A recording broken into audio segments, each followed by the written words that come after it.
What if the most advanced thing the ancient Egyptians ever built was not stone, but silence?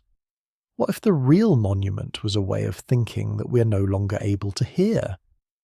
As you settle back, feeling the weight of the day begin to loosen its grip, let that question move through you like the slow current of the Nile at night.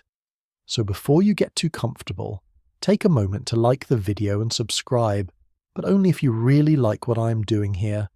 And then, in a whisper, share your location and your local time in the comments, so this drifting circle of listeners can feel how far the questions travel in the dark. They call Egypt one of the best documented civilizations in the ancient world, and yet, the closer one leans in, the more peculiar the gaps become. The pyramids rising with impossible precision, columns that open like stone lotus flowers, walls flooded with hieroglyphs, scenes of sacrifice, processions, offerings, names carved deep to resist forgetting, and others scratched out deliberately, as if someone wanted to edit reality itself. There is an overwhelming surface of images, and beneath it, an almost perfect absence of how the minds behind them were trained. He stands there in the carvings, the pharaoh, eternally young, always victorious, receiving life from the gods, crushing enemies, offering incense. The story is smooth, rehearsed, staged. Yet nothing in human life is so seamless. No one is born knowing how to carry the weight of a kingdom, how to read the sky, how to speak the words that, according to the text, kept the sun rising and the Nile flowing. If he was expected to maintain Ma'at, the delicate balance of the cosmos, where did he rehearse for that role? In what room, in what night, did someone speak to him secrets that never reached the stone? Archaeologists have uncovered palaces, tombs, and grand temples, Karnak, Luxor, Abydos, Saqqara, places whose names now sound almost mythical. They describe priests, scribes, astronomers, physicians, administrators. They show us storerooms of grain, archives of taxes, lists of offerings, the machinery of a state that endured for millennia. And yet, in this tangle of practical detail, there lingers a phrase that tastes of something different. The house of life, Per Ankh, a term that appears in inscriptions and papyri, hinting at temple libraries, scriptoria, schools of sacred writing and ritual. From Greek authors, centuries later, there are whispers that philosophers and lawgivers went to Egypt to learn. Herodotus speaks of priests recounting deep histories. Plato, in the Timaeus, describes an Egyptian priest in Sais, gently telling Solon that Greek culture is young, that many times before, fire and water have swept away knowledge, that Egypt remembers what others forget. Later writers, like Plutarch and Iamblichus, embroider tales of initiation, of long disciplines, of secrets not to be written down. Modern scholars, cautious, pick apart the exaggerations, the political agendas, the romantic fantasies. Yet they still concede that Egyptian temples held specialized knowledge, guarded by priestly elites. Between these two streams, the Egyptian monuments and the Greek testimonies, something hovers, half visible, an implication that there was a gradient of knowing. Not everyone handled the same texts. Not everyone saw the same rituals. There were spaces where only the initiated could enter, inscribed lintels that warned the unprepared to turn away. Reliefs show multiple ranks of priests, each with different hairstyles, garments, insignia. There is hierarchy, and where there is hierarchy, there is training. But where is that training in the record? Where is the curriculum that fashioned a boy into a living god? It would be comforting to say that the answer is simple, that the so-called mystery schools of Egypt, so beloved of esoteric writers, are entirely imagined, a projection of modern longing. It would be equally soothing, in a different way, to believe every rumour of subterranean archives, of halls beneath the Sphinx, of undisturbed libraries damp with the breath of old gods. But reality often sits between denial and fantasy, in the quiet zone where fragments refuse to add up neatly, and the mind must learn to fall asleep inside a question rather than on top of an answer. Consider a single tension. We know from inscriptions that high priests of major temples held enormous power. At Karnak, the temple of Amun grew to become a kind of state within the state, owning land, commanding labour, influencing kings. The chief priest of Amun in some periods could rival the pharaoh in wealth and authority. If such a class of men trained not only in ritual but in administration, astronomy and law existed, would they not have had structured instruction? We have found copies of ritual books, hymnals, medical papyri like the Ebers papyrus, and funerary texts such as what we call the Book of the Dead. We see the products of a long education. Yet the deliberate description of how someone moved from outsider to insider is strangely absent. A few hints appear. Some texts speak of secrets not to be spoken, formulas that only the pure or the properly initiated may hear. Some temple walls show processions vanishing into inner rooms, scenes beyond which the artist does not follow. There is a sense that the stone is stopping, that what lies further in belongs to another medium, breath, memory, the living voice of the priest. If there were instruction in the deepest layers of the tradition, perhaps it was understood that to write about it was already to betray it. When later ages look back at this silence, they tend to fill it with their own patterns. Hellenistic seekers imagined Egyptian priests as guardians of a primordial philosophy, a prisca theologia, from which Greek, Jewish, and other wisdoms had descended. Renaissance magi saw hieroglyphs as a pure symbolic language of ideas, long before Champollion proved that they were a complex script of sounds and signs. 19th century occultists wove Egypt into their elaborate genealogies of hidden masters and lost continents. In every age, the gaps in Egyptian self-description became a mirror for other cultures' desires. Modern Egyptology has often reacted by tightening the definitions, pulling away anything that smells of mysticism. Egyptian mystery schools, in this view, dissolve into ordinary temple schools for scribes, vocational training for priests, specialized archives for professionals. And indeed, we do have evidence of such practical education. Writing exercises on ostraca, apprentice mistakes on lesser walls, corrections scratched in by more experienced hands. The civilization certainly taught its specialists how to count grain, schedule festivals, track celestial events. Everything points to a structured learning system. Still, a question hangs like incense that refuses to disperse.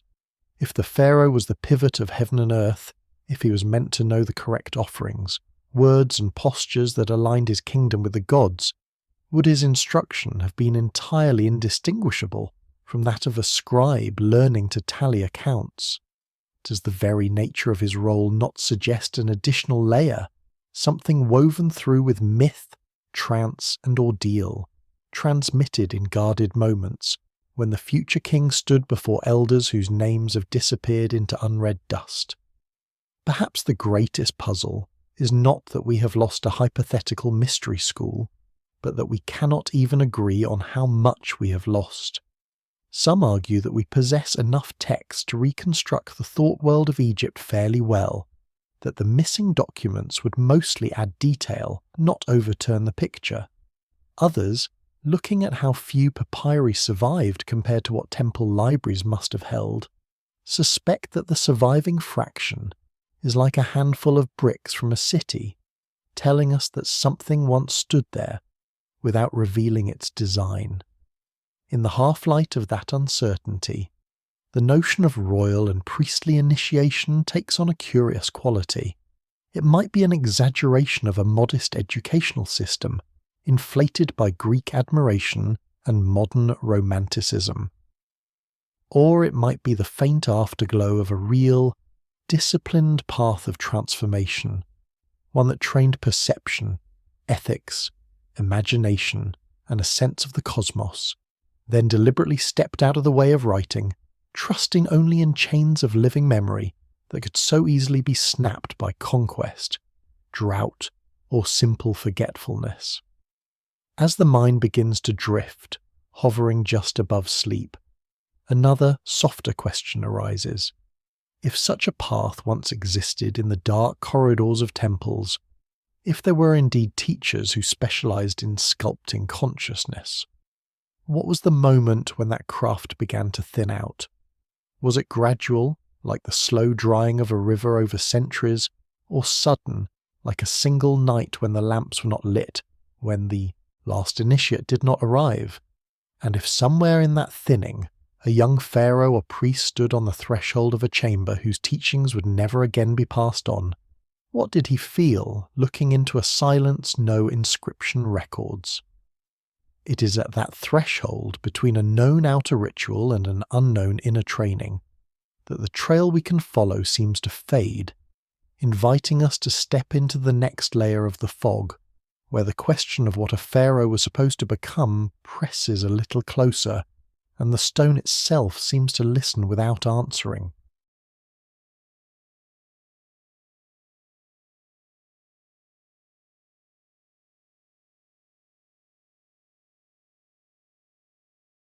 If the trail fades at the threshold of that unknown chamber, another image insists on returning, as if the stone reliefs themselves were trying to correct the way modern eyes have learned to see. They do not show a king as a mere ruler in the narrow political sense. Again and again they show him performing offerings, burning incense, stretching the cord to found a temple, presenting little figurines of Maat herself to the gods. In scene after scene, the pharaoh is not an administrator. He is a ritual body, a moving axis between worlds. If that was what he was meant to be, could his education have been as ordinary as we are now tempted to imagine? Scholars, when they are careful, describe the Egyptian king as more than a sovereign. He is high priest of every cult, guarantor of cosmic order, embodiment of Horus on earth, and son of Re in the sky. In temple inscriptions, he is the one who causes Maat to flourish. Maat is not just truth or justice in the modern sense. It is the ordering principle of reality itself, the right rhythm of the Nile, the predictable path of the sun, the fairness of judgments in court, the proper relation between human beings and the unseen. To fail in Maat is to invite isfet, chaos, unmaking. How does one raise a child to believe that his thoughts and gestures have that kind of weight? In royal titulary, one of the pharaoh's names is often linked with Maat, as if he were carrying this fragile architecture of balance inside his very identity. Texts from different periods make it clear that the king is expected to know rituals, to offer at the correct times, to support the festivals that renew the world. During the Great Opet festival at Thebes, the king joins the hidden statue of Amun on a sacred bark, sailing from Karnak to Luxor, a journey of renewal. In the said festival, celebrated after 30 years of rule, he performs elaborate races and offerings to rejuvenate his kingship, symbolically proving he is still fit to embody strength and order. These are not small roles to play. Each gesture is said to preserve the cosmos. Each word of a liturgy is not merely decorative but functional, an act that sustains the pattern of being. If, as modern Egyptology often argues, such descriptions are ideological, meant to glorify the throne, that does not make them empty. Ideology shapes training. Roles that are written into stone must be rehearsed into flesh, A boy born into the royal house would have grown up surrounded by this language, told that he is the pivot of the ongoing creation. How do you teach someone to carry that without crushing him? The inscriptions are generous with praise, but stingy with process. We can infer a few things. As a child, the future king would have been immersed in ritual spaces, temples humming with incense and chant. He would have watched older priests recite hymns, watched offerings arranged with precise symmetry.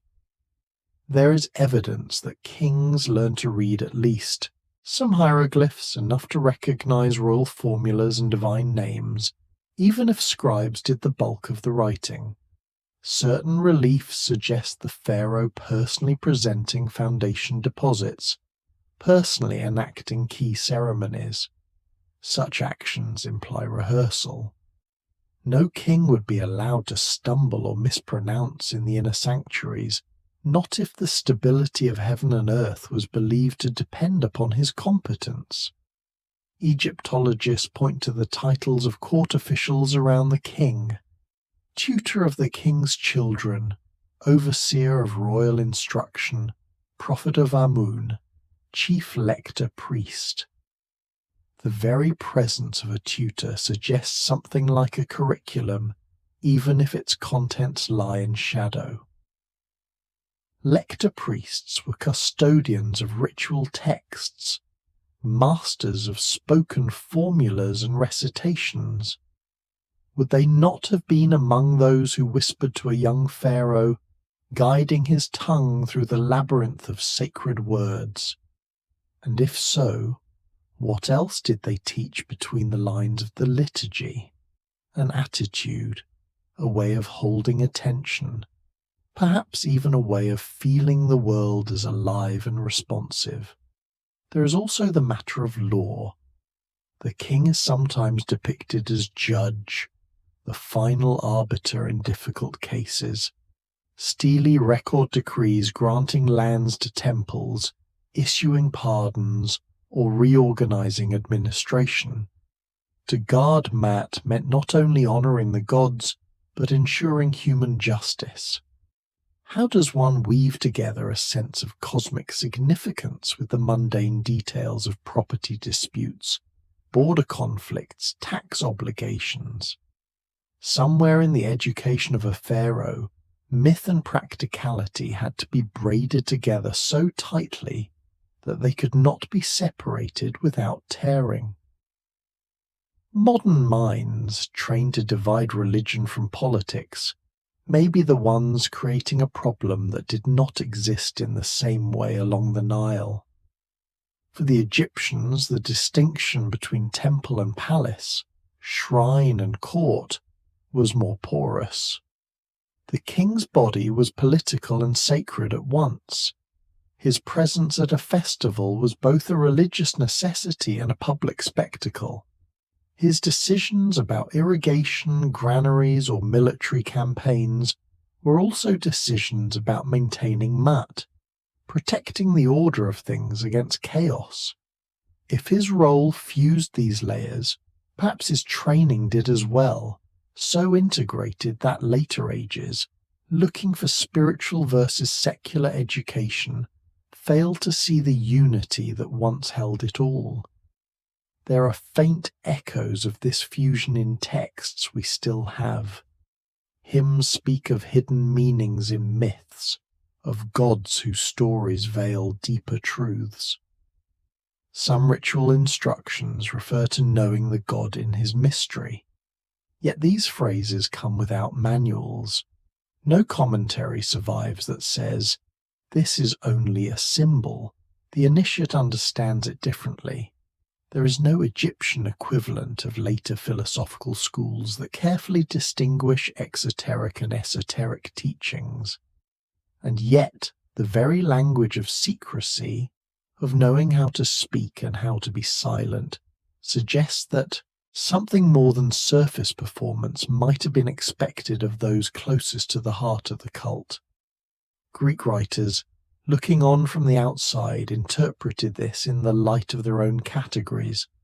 To them, a training that united mathematics, music, ethics, astronomy, and ritual would look like philosophy in action, a kind of lived metaphysics. They praised Egyptian priests as wise, as ancient guardians of insight. But imagine instead standing inside the system 3,000 years before those Greek reflections. Imagine being told not that you are a philosopher, but that you are responsible for keeping the sky in its place. If a pharaoh believed that the sunrise itself was somehow tied to his offering of mat to the gods, then the stakes of every mistake would feel unbearably high. Perhaps part of his education had to involve learning to act within that mythic frame without collapsing under the anxiety it could generate. Perhaps initiatory experiences, if they existed, were partly about learning to inhabit a symbolic universe with composure, to walk through processions of gods, listen to chants about judgment and annihilation, and still move steadily, heart light enough to pass the scales of Osiris. There is a curious silence in the archaeological record about royal failures of training. We hear of kings who neglected offerings, who allowed temples to fall into disrepair, usually written about by successors who needed to justify their own reforms. But we almost never read of a pharaoh who was simply not up to the task intellectually or ritually, who could not remember the words, who misunderstood a sign. Either such problems were deemed unworthy of mention, or the system was flexible enough to cover them with layers of priestly support. Lector priests and high officials could carry much of the practical burden, allowing the royal body to function as a kind of living seal, present in ritual even if his inner comprehension fluctuated. And yet, that possibility leads to a more unsettling question. If others could perform the real work while the king served as a symbol, then what did that do to the ideal of his unique trained consciousness?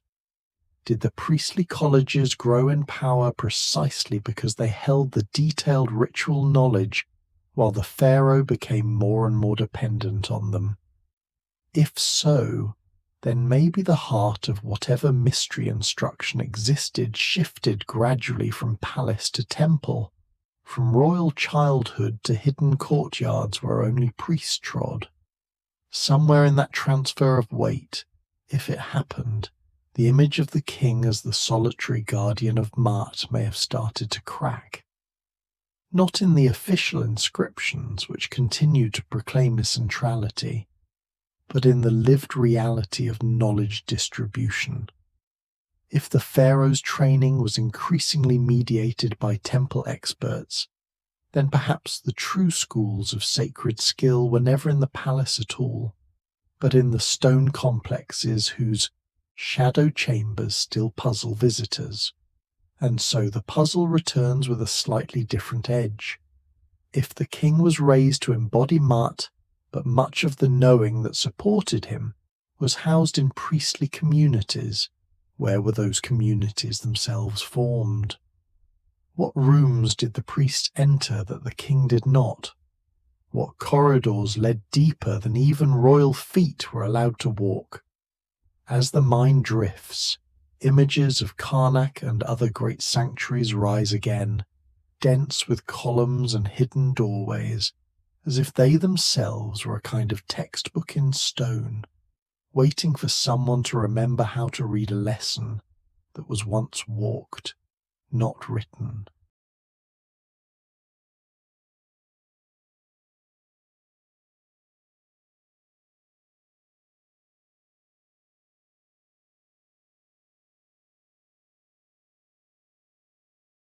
The thought that the true schools might have been made of stone rather than parchment pulls attention back to the temples themselves, not as ruins, but as living bodies in their prime.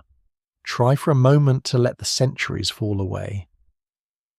The tourist crowds recede, the electric lights vanish, the torch flames return, and the breath of priests thickens the air. In that dimness, the architecture begins to feel less like a backdrop and more like a script, one that must be walked slowly to be understood.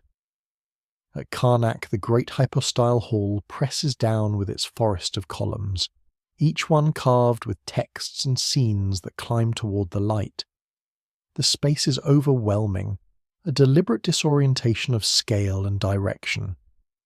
Yet beyond this public impressiveness, archaeology has traced a series of more restricted zones. Inner courts, walled sanctuaries, rooms within rooms. Some bear inscriptions that make clear they were entered only by particular ranks of priests or at specific times. Others are almost bare, as if their significance needed no words. It is here that scholars locate the Per Ankh, the House of Life, part library, part scriptorium, part administrative nerve centre. In temple accounts, the House of Life is where texts were copied, rituals prescribed, and knowledge curated. Medical papyri, astronomical tables, god lists, and mythic narratives would have flowed through such places. Yet the archaeological imprint is subtle. Traces of shelving, niches for scrolls, benches for scribes. Nothing in these remains shouts mystery school. They could be taken as nothing more than highly specialized offices, and yet the combination of restricted access, sacred subject matter, and longevity of use gives them an aura that is hard to explain away entirely as routine bureaucracy. Other temples, like Dendera, preserve different hints. In its crypts, narrow passageways run beneath the floor, their walls carved with images and texts that were never meant for casual eyes. Some of these reliefs show complex arrays of gods, shrines, and symbols. One famous scene, often sensationalized in popular media, shows what looks to modern eyes like an enormous bulb with a snake inside supported by priests. Egyptologists interpret it within the known symbolic vocabulary as lotus, serpent, and divine manifestation. Regardless of how one reads it, the point remains.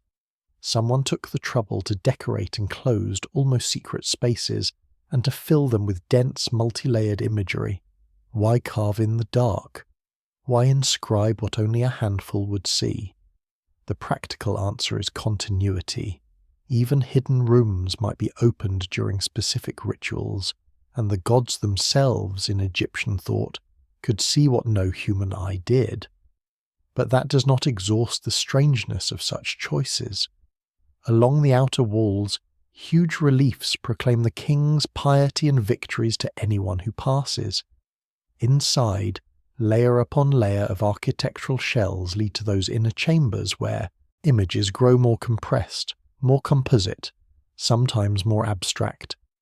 It is hard not to feel a gradient of meaning, as if the temple were arranged like a series of conceptual filters, admitting fewer and fewer witnesses the deeper one goes. Texts refer to the House of Life as the place where the secrets of the whole land are kept. Some lists of temple personnel distinguish between priests of different grades, servants of the daily cult, specialists in oracles, guardians of particular statues, and lector priests who alone were authorized to recite powerful formulas. The lector priest, with his roll of papyrus and his reputation for magical expertise, sits at the edge of scholarly and esoteric imaginations alike. Was he simply a master of liturgy, or a guide into specified states of awareness, using sound and rhythm to reconfigure the inner world of those who listened? In that sense, the temple complex might function as both school and stage. A novice, entering under supervision, would not be handed a curriculum in the modern sense. Instead, he would be assigned tasks, sweeping, carrying libation vessels, preparing incense. As he advanced, he might be allowed to assist in simple recitations, to copy short texts, to learn the proper postures. Grammar, theology, astronomy, medicine, and myth would not be separate disciplines, but threads woven through the same tapestry of practice. To learn the words of a hymn to a star goddess would also be to absorb calendrical knowledge and cosmological thinking, without ever listing them as subjects on a slate. This is, of course, a reconstruction built on fragments, and sober scholars insist on keeping such reconstructions tentative. Some argue that what later ages call initiation was nothing more than professional vetting, test of competence, ritual purity, and loyalty required for anyone in a sensitive clerical role. They point out that terms for secret in Egyptian often refer specifically to temple property, legal matters, or proprietary formulas, not necessarily to transcendent insights. From this perspective, the houses of life are archives, not academies of enlightenment, yet the language used about certain writings has a pulse that feels different from ordinary confidentiality. Some spells in funerary papyri are labelled as not to be seen or heard by anyone except the true initiate. Inscriptions threaten those who would misuse particular names of gods. One late text speaks, with a tone that sounds almost weary, about people who recite the words without knowing their meaning, contrasted with the few who know the god in his hidden name. Even if one takes knowing the hidden name to mean no more than understanding the correct mythic context, something like an inner versus outer distinction seems acknowledged. The silence of the record about the emotional and experiential dimension of this training may partly be a feature of the culture. Egyptian texts are formal, stylized, wary of introspection as later literature knows it. They affirm order, continuity, the victory of Maat. They seldom dwell on confusion, doubt, or the stages by which understanding grows. A priest might spend decades moving from outer courts to inner sanctuaries, internalizing layers of sacred story, learning to time his voice with the rhythm of gestures and incense, and yet leave behind no diary, no notebook of reflections, nothing that says, "This is what it felt like when the temple began to speak inside my own thoughts." Imagine, though, the sensory experience of such a trajectory. The first entries into the hypostyle hall, dwarfed by columns, the smell of cool stone and dust. The gradual access to side chapels, each with its patron deity and set of rites. Finally, the moment when the sanctuary doors are opened and he stands close to the naos, the enigmatic shrine where the cult statue rests. The light is low. The gold leaf on the statue's face catches the flicker of the lamp. Chants unfold that he has only heard from afar until now. The god is carried out in procession. The line between training and transformation blurs. Is this simply a professional milestone, or something his teachers understand as a subtle reorientation of his entire sense of reality? Some altars and walls bear notes that a particular ritual is done as in the first time, a reference to the Egyptian concept of Zep Tepi, the first occasion of creation. Each festival, each sacrifice, is not a commemoration but a reenactment, a stepping into mythical time.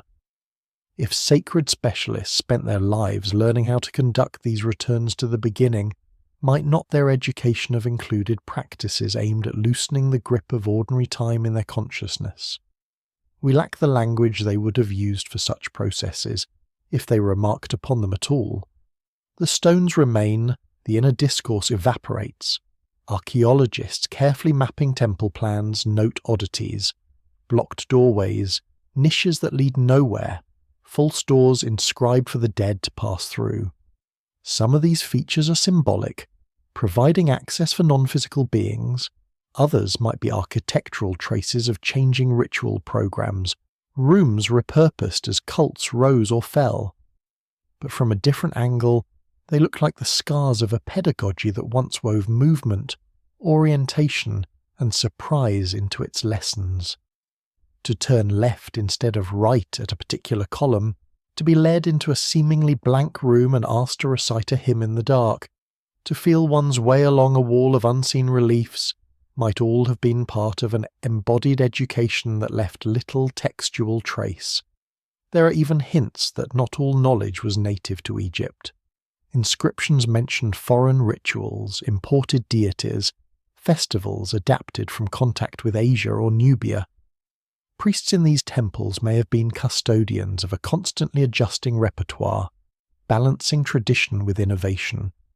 Learning for them could have involved not just mastering a closed canon, but absorbing and taming novelty. If so, the House of Life was not only an archive of the past, but a laboratory for integrating the unexpected into a sense of order. And yet, for all this suggestive complexity, we do not possess a single Egyptian document that plainly lays out the structure of priestly training.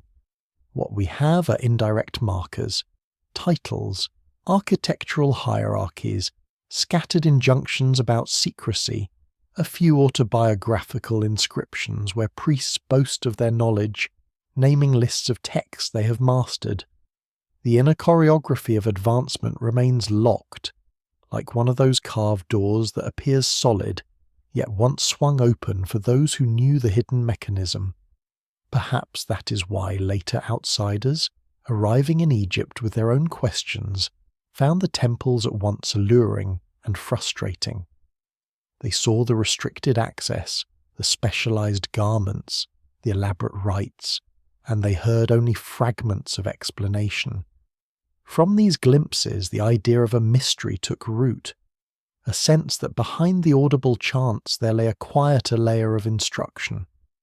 As night gathers in your thoughts, it is not hard to picture an early visitor, standing just outside the innermost court, listening to words in a language he does not speak, wondering what these priests think they're doing to the fabric of the sky. If such a listener tried to ask, in halting Egyptian or through interpreters, what exactly was being taught within those walls, what answers would he have received? A polite evasion, a mythic story in place of an abstract explanation, a smile and gesture toward the inscrutable reliefs. The next part of the trail emerges where some of those visitors decided to write down their impressions, folding Egyptian temple life into their own philosophies, leaving us with accounts that might be testimony, embellishment, or both, and that draw the fog around these supposed schools a little thicker even as they claim to illuminate it.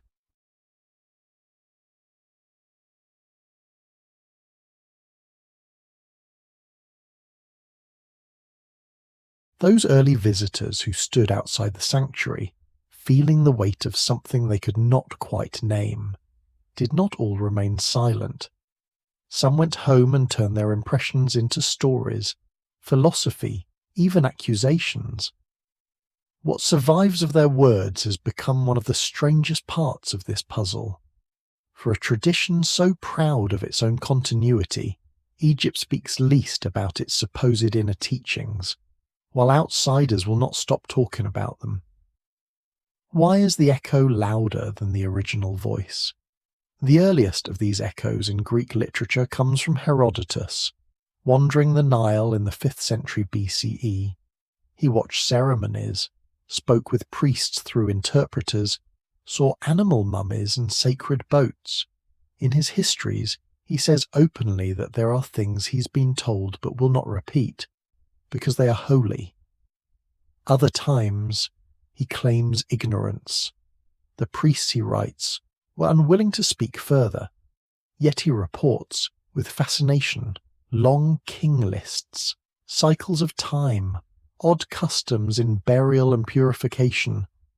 Modern scholars pick apart his accounts, noting exaggerations, misunderstandings, the lens of a Greek who found what he expected to find. And still, buried in his mixture of credulity and skepticism, there is the repeated motif of withheld explanation. Later, Plato takes this one step further. In the dialogue Timaeus, he puts into the mouth of an Egyptian priest at Sais a gentle rebuke to the Athenian lawgiver Solon. "O Solon, Solon, you Greeks are always children." There is no such thing as an old Greek. The reason, the priest says, is that catastrophes repeatedly erase Greek memory, while Egypt, sheltered by its geography, has preserved records of ages long forgotten elsewhere. He speaks of cycles of fire and flood, of lost cities and vanished peoples.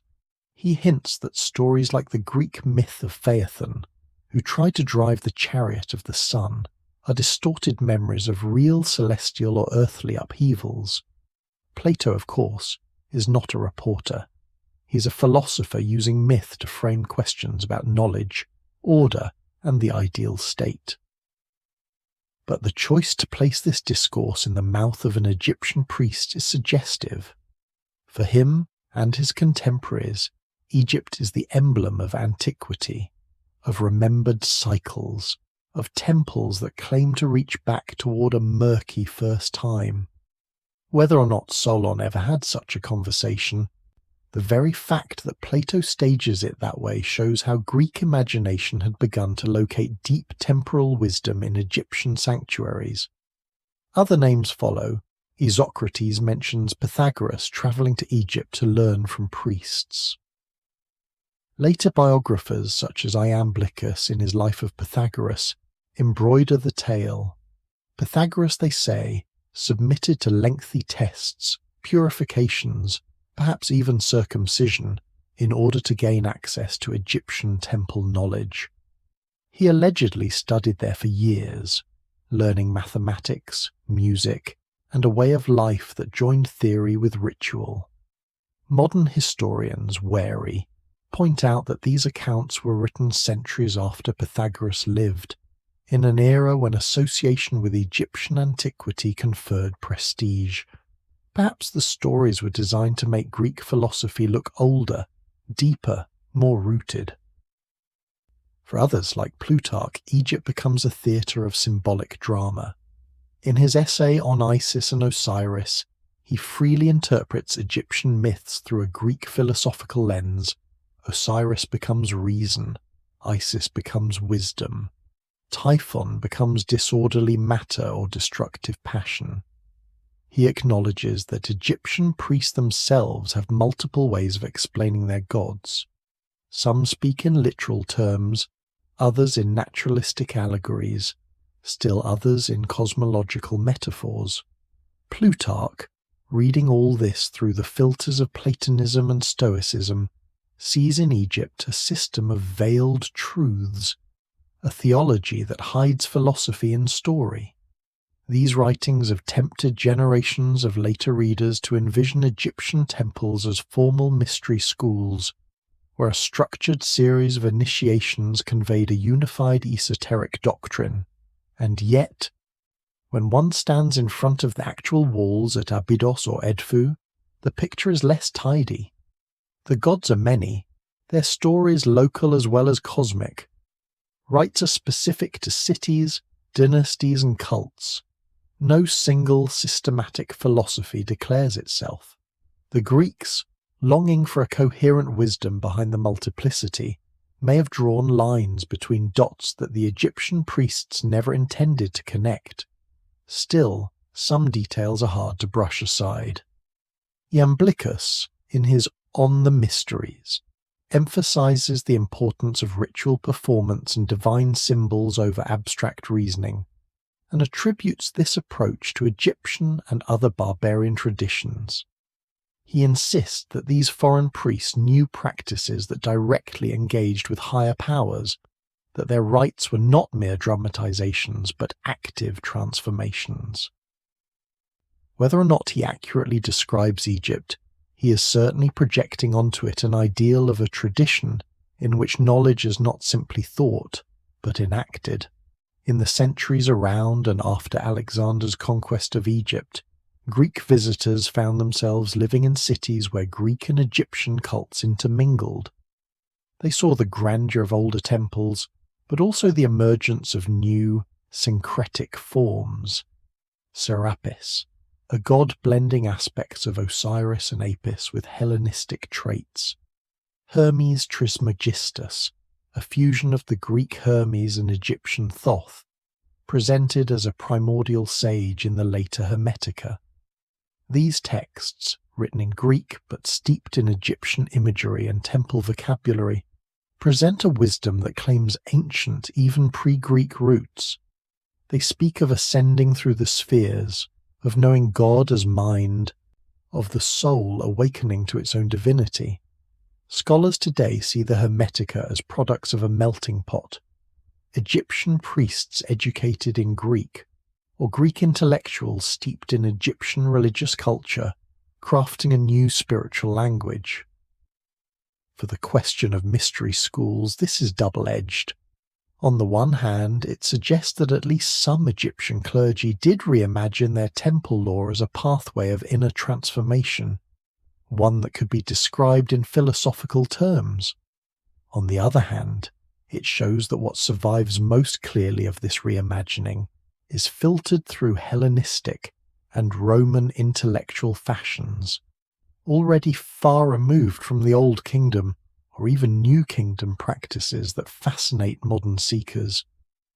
Behind all these testimonies and reinterpretations stands a quieter fact.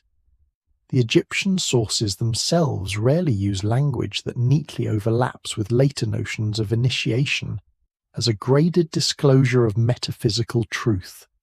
They speak of being introduced into the house of the god, of being pure, of knowing the rituals, of seeing the god in his shrine. They use words for secrets, for hidden writings, for restricted access. But they do not offer a narrative of enlightenment, no step-by-step ascent from ignorance to gnosis. It is the Greek minds, trained in dialectic and enamoured of philosophical biography, that cast Egyptian priesthoods as schools in the sense that Plato or Pythagoras would recognise. This raises an uneasy question. When we rely on Greek accounts to reconstruct Egyptian mystery schools, whose dreams are we really following? Are we hearing muffled echoes of genuine temple practices, coloured by foreign admiration and misunderstanding? Or are we mainly reading Greek fantasies about ancientness and authority, projected onto a civilization whose true inner life remains sealed by its own reluctance to explain itself? The selective nature of Greek reporting makes the doubt deeper. They emphasize what fits their interests: cosmic cycles, the immortality of the soul, mathematical symbolism, the nobility of priestly discipline. They are largely silent on the day-to-day tedium of temple work, the endless cleaning, accounting, and minor rituals that must have occupied much of a priest's time. They do not dwell on the messiness of local cult competition, or the possibility that different Egyptian temples held conflicting views. Egypt, in their writings, becomes a single, unified source of borrowed gravitas. And yet, for all their distortions, without these foreign voices, the modern imagination would have even less to work with. The Egyptian stone speaks in images and fixed formulas. The papyri are mostly technical, ritual, or administrative. The Greek pages, flawed as they are, at least record the impression that entering an Egyptian temple was entering a zone where time felt longer, where the past stretched back beyond the myths of one's own people. They preserve the sense that to cross that threshold was, in some way, to be looked at by a civilization that remembered things you did not. Perhaps that, more than any specific doctrine, was the most unsettling lesson foreigners encountered in those sanctuaries, the realization that their own proudly recited genealogies of wisdom were short, fragmentary, childlike in the eyes of a land that measured time in millennia. To stand in such a place, hearing priests recite lineages of gods and kings far beyond your horizon, might stir in you the suspicion that your entire history is a thin layer on top of a deeper, older ground. In the darkness between text and ruin, the idea of Egyptian mystery instruction continues to hover, sustained partly by these Greek testaments and partly by the absence of any Egyptian narrative that cancels them outright. If the priests did guide chosen souls through more than professional training, they let foreigners describe it more freely than they described it themselves. If they did not, if their work was solely the careful maintenance of cult and calendar, then the Greeks still saw in that steadiness a kind of initiation into an attitude toward time and order that they lacked. As sleep draws closer, the image lingers of a Greek visitor watching a procession disappear into the inner court, catching only the echo of unfamiliar hymns. When he later wrote that he had glimpsed deep mysteries in Egypt, was he recording fact, embellishing a vague impression, or answering some hunger within himself for origins? And if his hunger shaped what he saw, how much of what we now call the mystery schools of Egypt is simply the modern form of that same hunger, still pressing its face against the closed door of a vanished sanctuary, still waiting for an answer that the stones decline to give?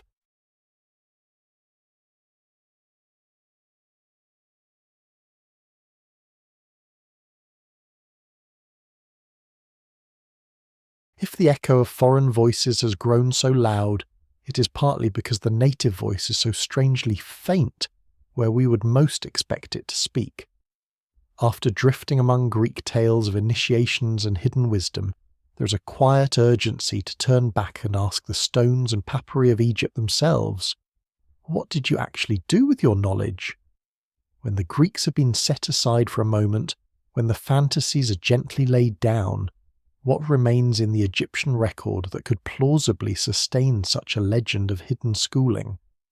That question leads again and again to a phrase that recurs like a low note in temple inscriptions and administrative texts. Per Ankh, the House of Life. It appears not as a mystical slogan, but as an institutional term attached to specific temples and cities, the House of Life of Heliopolis, of Memphis, of Thebes. It is listed alongside granaries and treasuries, part of the organised backbone of the temple system, yet the bare translation feels charged, a place where life is housed, curated, dispensed. What kind of life were they talking about? Egyptologists, careful as always, define the House of Life as a combination of library, school, and scriptorium. Here, scribes copied ritual books, medical recipes, hymns, calendars, legal documents. In some periods, the title scribe of the House of Life was a prestigious one, carried by physicians, magicians, and priests. Surviving papyri that likely once belonged to such collections include the Ebers papyrus with its hundreds of medical prescriptions, the Edwin Smith papyrus with its startlingly systematic treatment of injuries, and various copies of texts we call, somewhat misleadingly, the Book of the Dead, guides filled with spells and images for navigating the afterlife. When one looks at these documents, the first impression is not of dreamy mysticism, but of intense practicality. The medical texts concern wounds, fevers, parasites, gynecological issues. They list ingredients, dosages, prognoses. The funerary texts lay out what the deceased must say and do to pass the judgment of Osiris, how to avoid decapitation, how to keep one's heart from testifying against oneself. The astronomical tables track deacons, lunar cycles, the heliacal rising of Sirius. At first glance, the House of Life seems to be a place where life is sustained through technique, by keeping bodies functional, by navigating souls through expected dangers, by anchoring ritual time. And yet, the sheer range of subjects gathered under the House of Life is odd if one imagines it as merely a technical office. Medicine, magic, liturgy, cosmology, royal annals, myths. Some texts blur the boundaries outright. A medical papyrus may describe diseases as caused by malevolent entities and prescribe both herbs and incantations. A funerary spell may refer to body parts with anatomical accuracy, while simultaneously mapping them to stars and gods. To be educated in this environment would be to learn at once about the visible and the invisible, the concrete and the symbolic, without drawing the sharp lines that later thought insists on. What is so conspicuously missing is any manual on how to teach this. We have the end products, dense rolls of carefully inked text, but almost no hint of the classroom, if we can even use that word. There are a few school exercises on broken pottery shards and limestone flakes. Practice hieratic signs, clumsy copies of hymns, multiplication tables. They show that some form of scribal training existed, with repetition and correction. But those are the outer rungs. Who decided which students were allowed to advance from ordinary administrative work into the House of Life's more charged shelves, where spells for commanding demons lay next to instructions for treating a dislocated jaw? Some autobiographical inscriptions offer glimpses through their pride. A priest might boast, "I knew all the secret writings of the House of Life," or list titles of specific books he had mastered. Often the bragging centres on exhaustive familiarity, knowledge of all the gods and their epithets, of the rituals of every feast in every season. It suggests that being fully initiated into temple knowledge was less about a singular revelation, and more about a saturation, a long immersion until the entire symbolic system lived inside you. And yet, there is no chart, no sequence. First this, then that. The curriculum, if there was one, has dissolved even as the books survive in fragments. Perhaps the most tantalizing element is the way some texts explicitly restrict themselves. Certain spells in funerary papyri bear headings like, "A secret of the House of Life, not to be seen by any man," or, "For him who knows it, it is useful upon earth and in the necropolis. For him who does not know it, it is nothing."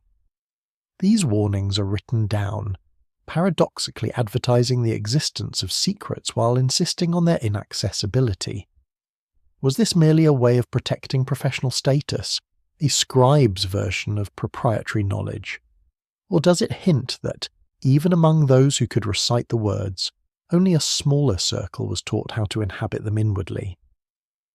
The preservation pattern itself whispers of a vanished pedagogy. We know that House of Life collections must once have been enormous.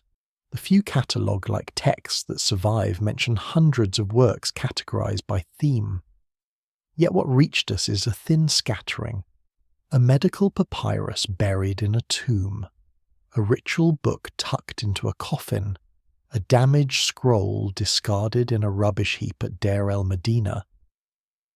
The central libraries, the full shelves that would have made sense of these fragments, were destroyed by fire, flood, worms, looters, or simply systematic reuse of writing material. What remains of the curriculum is like the occasional page of a lost play, floating free of its staging. This asymmetry extends to the royal heirs themselves. If a young pharaoh was ever led into a House of Life, what did he see? Shelves of scrolls detailing the fates of souls like his own, charts tying his royal titulary to constellations, instructions for rituals he would enact at his said festival decades hence.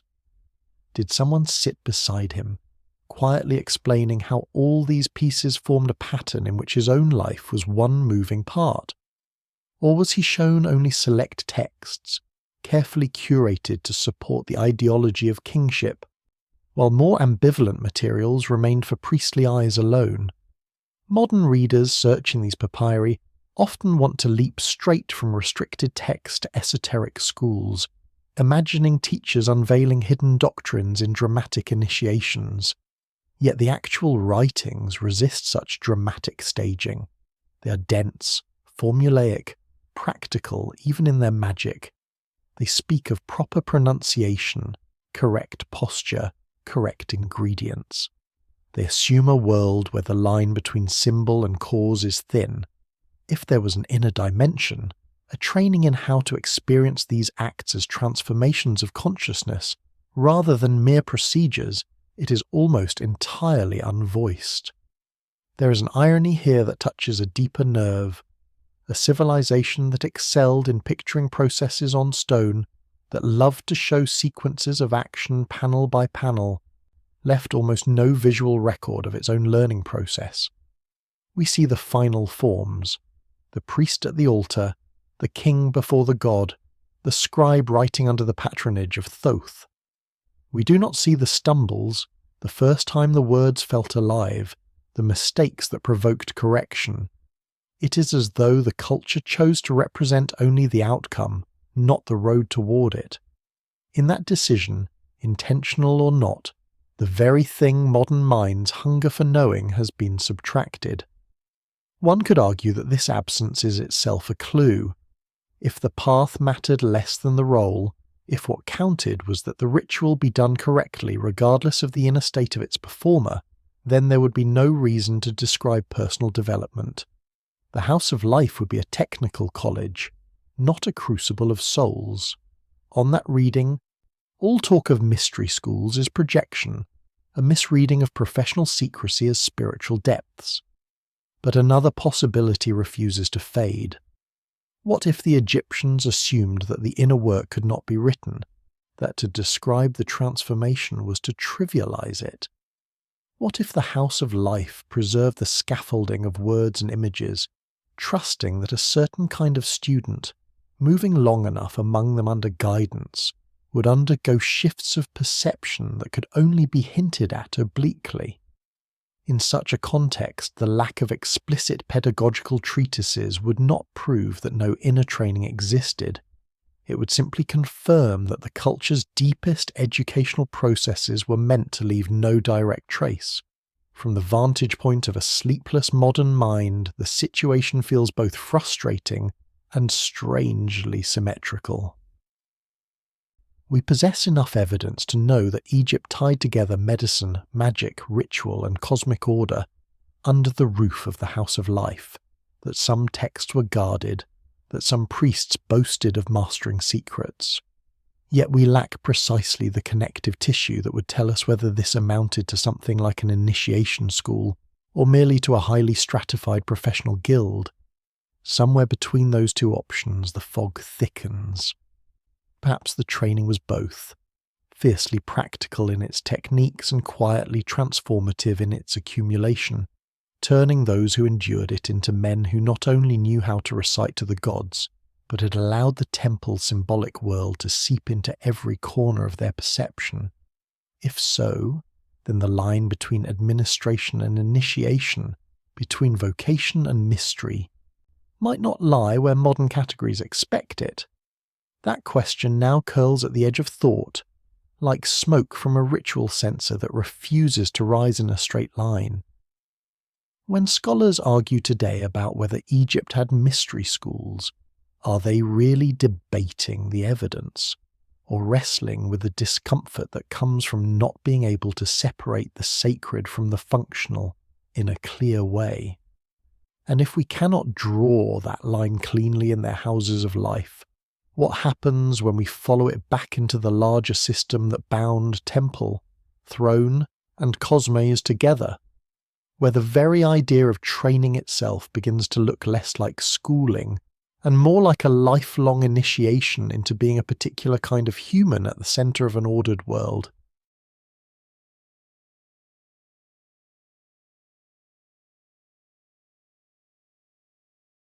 The more closely the houses of life are examined, the more they seem to sit exactly on the fault line where two narratives collide.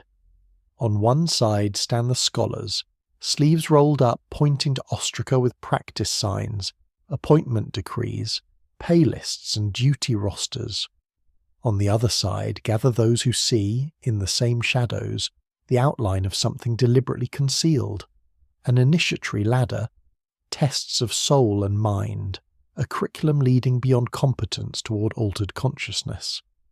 Both camps reach toward the same stones and papyri, both insist they are reading carefully, and yet the pictures they assemble almost refuse to overlap. It is a quiet tension, but it has shaped more than a century of writing about Egypt. Academic Egyptology emerged in the 19th century alongside Romantic occultism, almost as its corrective twin. As some writers spun elaborate tales of Atlantean masters encoded in hieroglyphs, the first philologists, working from the Rosetta Stone and thousands of inscriptions, insisted on hard ground. Tax records, quarry notes, land transfers, legal disputes. They proved that the script was not a mystical ideographic code, but a complex mix of sounds and determinatives. In doing so, they pulled Egyptian civilization down from the clouds and set it firmly on earth, with budgets and bureaucracy, supplies and schedules. From that vantage point, talk of mystery schools looked like an infection that had to be constantly treated. When esoteric authors pointed to phrases about secrets not to be revealed, historians replied that every priestly culture guards its know-how, that the word secret often means nothing more than restricted access. When occultists lingered over the phrase to know the god in his hidden name, scholars reminded them that ancient Egyptian religion was filled with a delight in multiplicity and wordplay, that divine epithets proliferate more like poetry than like passwords to a singular enlightenment.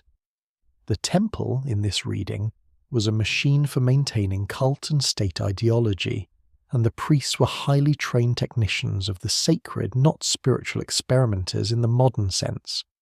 Yet those same scholars could not entirely ignore the passages that seem to push beyond mere technicality. There are hymns that speak of the wise whose heart has opened, of those who see the God in his mysteries. Some texts emphasize that saying a formula correctly is not enough, that one must understand with the heart what is being recited. In funerary contexts, certain spells insist they are effective only for him who knows this truly. The Egyptian word, often translated as know, rek, carries connotations of skillful familiarity, not just abstract information. To know a god might mean to have entered into a long apprenticeship in his or her stories, symbols, and favoured modes of appearing. This is where the esoteric reading presses its advantage.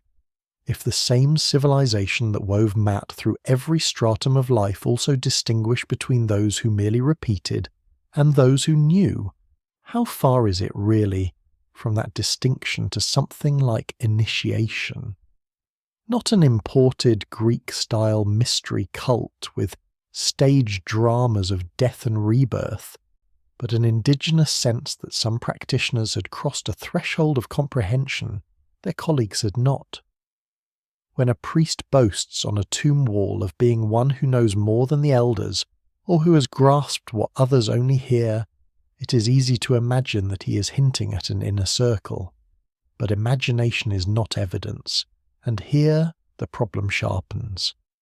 The handful of lines that speak in this register are scattered, brief, rarely elaborated. They sit among hundreds of inscriptions that focus on lineage, office, offerings, and loyalty to the king. The world that emerges from the majority of texts is ordered, conservative, more preoccupied with correct continuity than with breakthrough.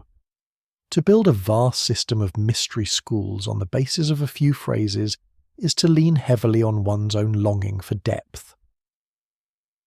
Perhaps the flaw lies in the way the question is framed, as if one had to choose. Either priestly training was a mundane professional ladder, or it was a carefully graded path of the soul. That disjunction reflects a modern habit of separating the spiritual from the administrative, enlightenment from work. Along the Nile, those categories are much less tidy.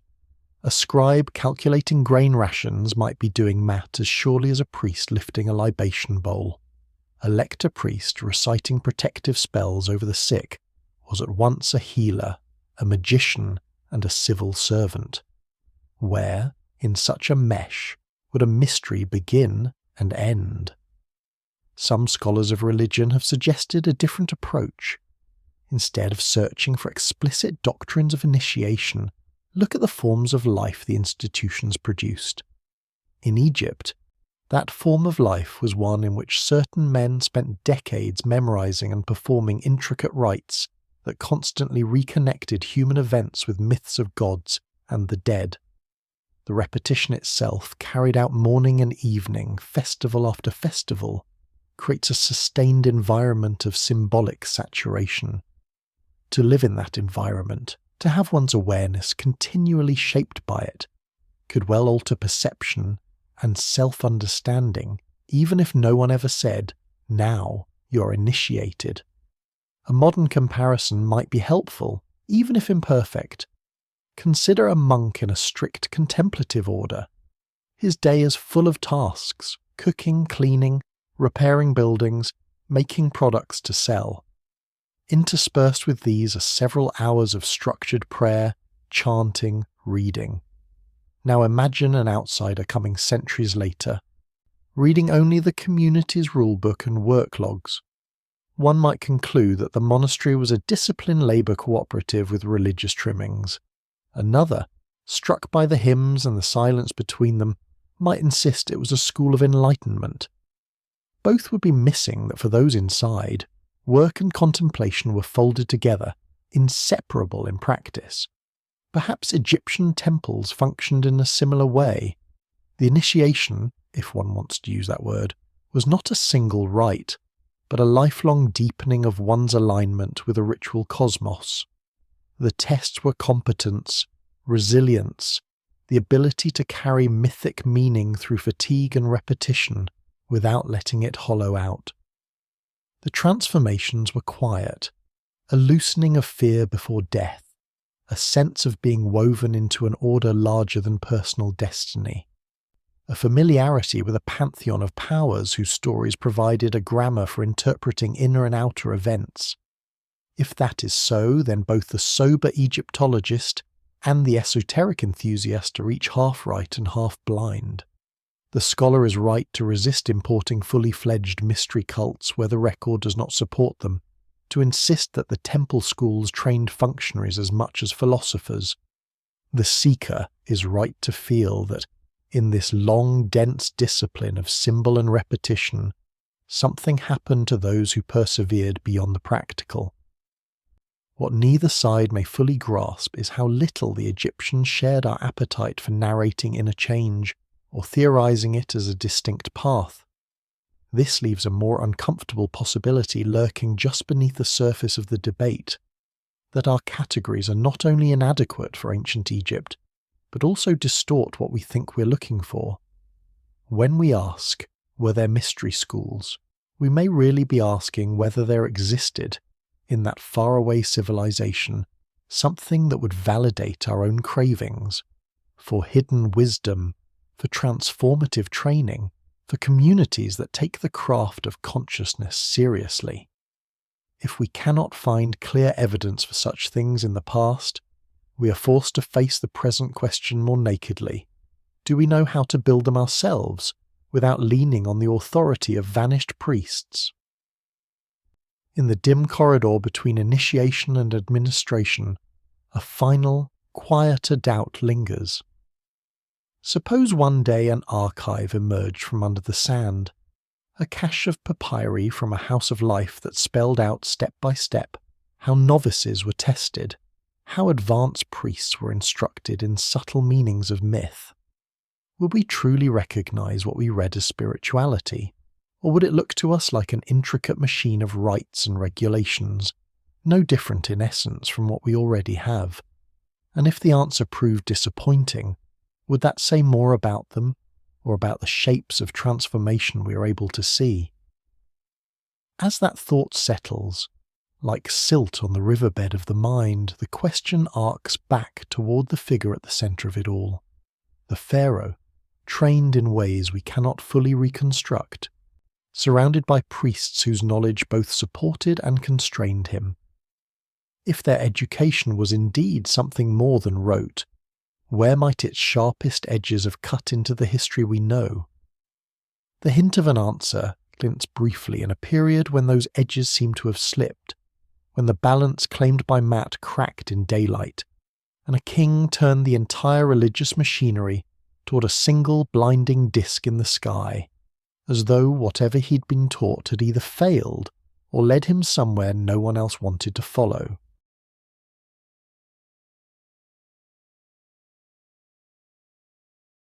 The image of that king turning everything toward a single radiant disk hangs in the background like a solar afterimage. But the sky the Egyptians read was usually more crowded than that, more densely scripted. Long before and long after the brief blaze of Aten, the night above the Nile was a slow book unrolling, season after season. If there was any school that trained pharaohs and priests alike, it might have been written not in papyrus or stone, but in the patient choreography of stars. Step outside the lamplight of the temples in imagination and let your attention tilt upward. The desert cools quickly after sunset. The river takes on the colour of ink. Above, the band of the Milky Way leans across the sky, broken by no city glare. In that darkness, Sopdet, the star we call Sirius, lies hidden below the horizon for weeks, then suddenly, just before dawn in midsummer, appears again, a pinprick of light where there had been none. The Egyptians watched this heliacal rising with a care that was almost reverent. They marked it as the harbinger of the Nile flood, the beginning of a new year, a cosmic pulse beating in time with the water that fed their fields. To bind agricultural survival and royal ideology to a single star is already to suggest a layer of education that goes beyond memorizing myths. Someone had to notice the pattern, track it, fix it in calendars. Over generations, temple astronomer priests developed lists of deacons, star groups that rose at set intervals through the night, used to tell time before mechanical clocks. Ceiling paintings in tombs and chapels at places like Dendera and the Valley of the Kings show these decanal stars marching in order, forming a net of hours and seasons over the sleeping body of the sky goddess Nut. Modern scholars like Alexander Badawi and Kate Spence have traced how carefully Egyptian builders aligned their monuments with this celestial grid. The pyramids of Giza, for example, are oriented with remarkable precision to the cardinal directions. Debates flare around how this was achieved. Some propose sighting on circumpolar stars, others on the sun's shadow. Spence argued that the alignment of pyramid sides could be explained by using a simple, simultaneous transit method with two stars in the constellation we call Ursa Major and Ursa Minor. The exact method remains contested, but the result is plain. These immense structures are not random heaps, but deliberate insertions into a cosmic coordinate system. For a young pharaoh standing atop a temple roof, or beside the skeleton of a rising pyramid, the first lessons in kingship may have come less from speeches than from such demonstrations. An older priest, finger raised to the turning sky, might trace the path of a star as it wheels around the unsetting point near the north, explaining that these imperishable stars never dip below the horizon, symbols of immortality. Coffin texts and pyramid texts speak of the king's soul ascending to join such circumpolar stars, to sit among them as an Ankh, an effective spirit. To be told as a child that one's fate after death is to become a light in that slow circle is to have one's sense of self gently stretched across the vault of night. Not all alignments are accepted without argument. Popular writers have promoted the idea that the three main pyramids at Giza mirror the three stars of Orion's belt, and that the whole complex encodes a massive star map of the constellation we call Orion, linked to the god Osiris. Many Egyptologists are skeptical, pointing out mismatches in scale and orientation, warning against overfitting patterns. Yet even they acknowledge that Orion and Sirius held special ritual significance, that temple orientations often had astronomical components, that processional ways could be aligned with solstice sunrises or significant stellar risings. In that tangle of plausible correlations and speculative extensions, a familiar discomfort returns. How much did the builders consciously intend, and how much are later minds projecting onto their work?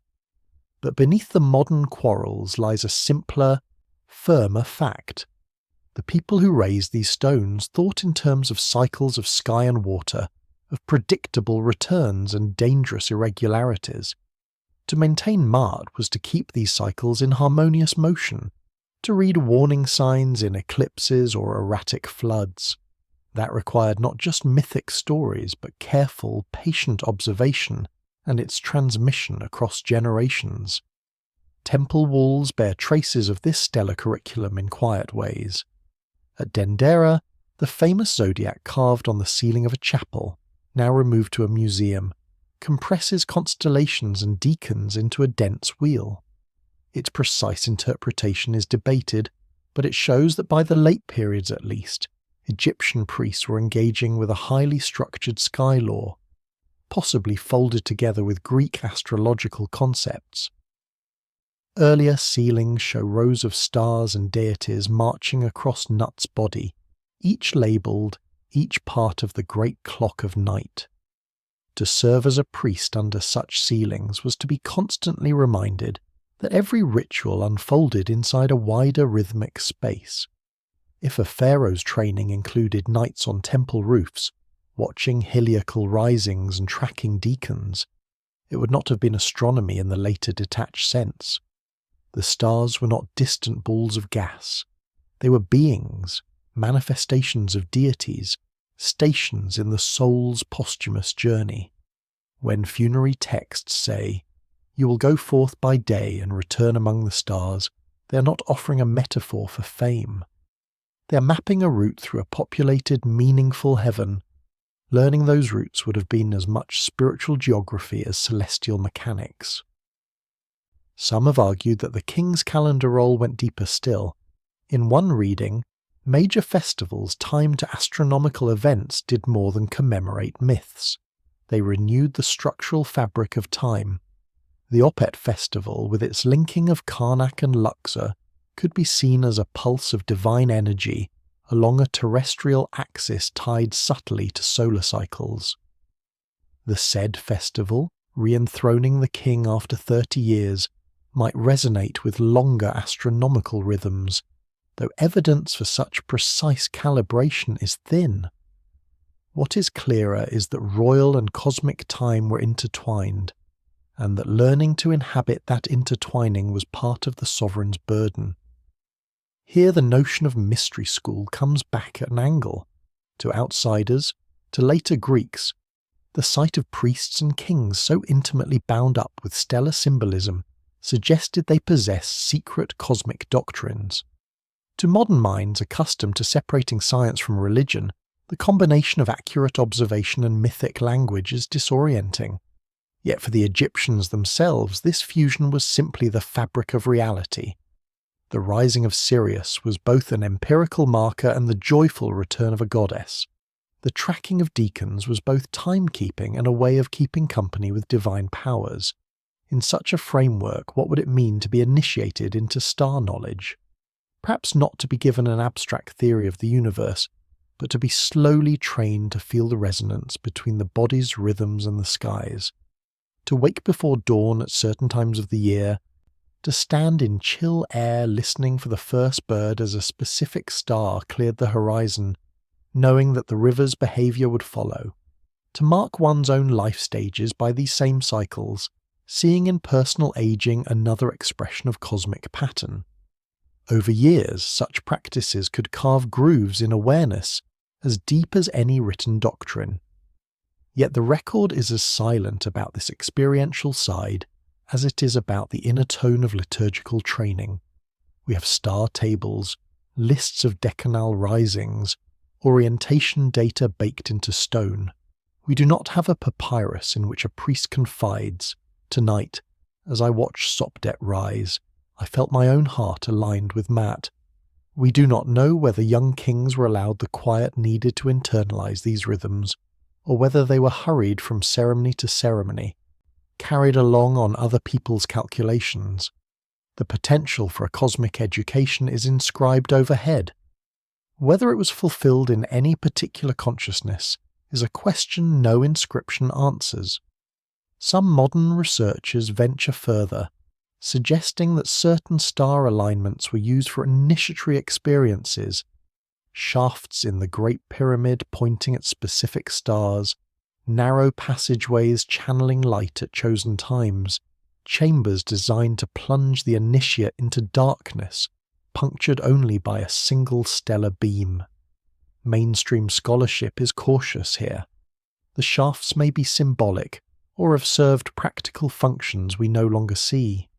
But even if the more dramatic theories are set aside, there remains the quieter possibility that architecture and sky together offered a kind of ongoing, low-intensity initiation, a habituation to thinking of human structures as extensions of cosmic geometry. If so, then the school was not a hidden room, but the entire lived environment. Temples laid out along axes of sunrise and sunset, statues carried along routes that mirrored celestial paths, agricultural labour scheduled by star and moon. To grow up royal or priestly in such a setting would be to absorb, almost by osmosis, the conviction that one's actions echoed patterns far beyond one's own lifetime. Whether that conviction freed those who held it, or trapped them in an immense impersonal machinery of cycles, is another question harder to approach. As thoughts grow softer, the picture that forms is not of a secret astronomy class with whispered formulas, but of a civilization that turned its entire landscape into an observatory and its rituals into responses to that observation. If a pharaoh learned anything in such a world, it was that his reign was only one beat in a much longer pulse, one crest in a wave that started before he was born and would continue after his name was dust. Whether that lesson humbled him or supported the illusion of cosmic indispensability is something the stars witnessed in silence, looking down on alignments whose meanings we keep trying to reconstruct, even as other, more abrupt ruptures in Egypt's story rise over the horizon like storms, threatening to break the very cycles that once seemed eternal.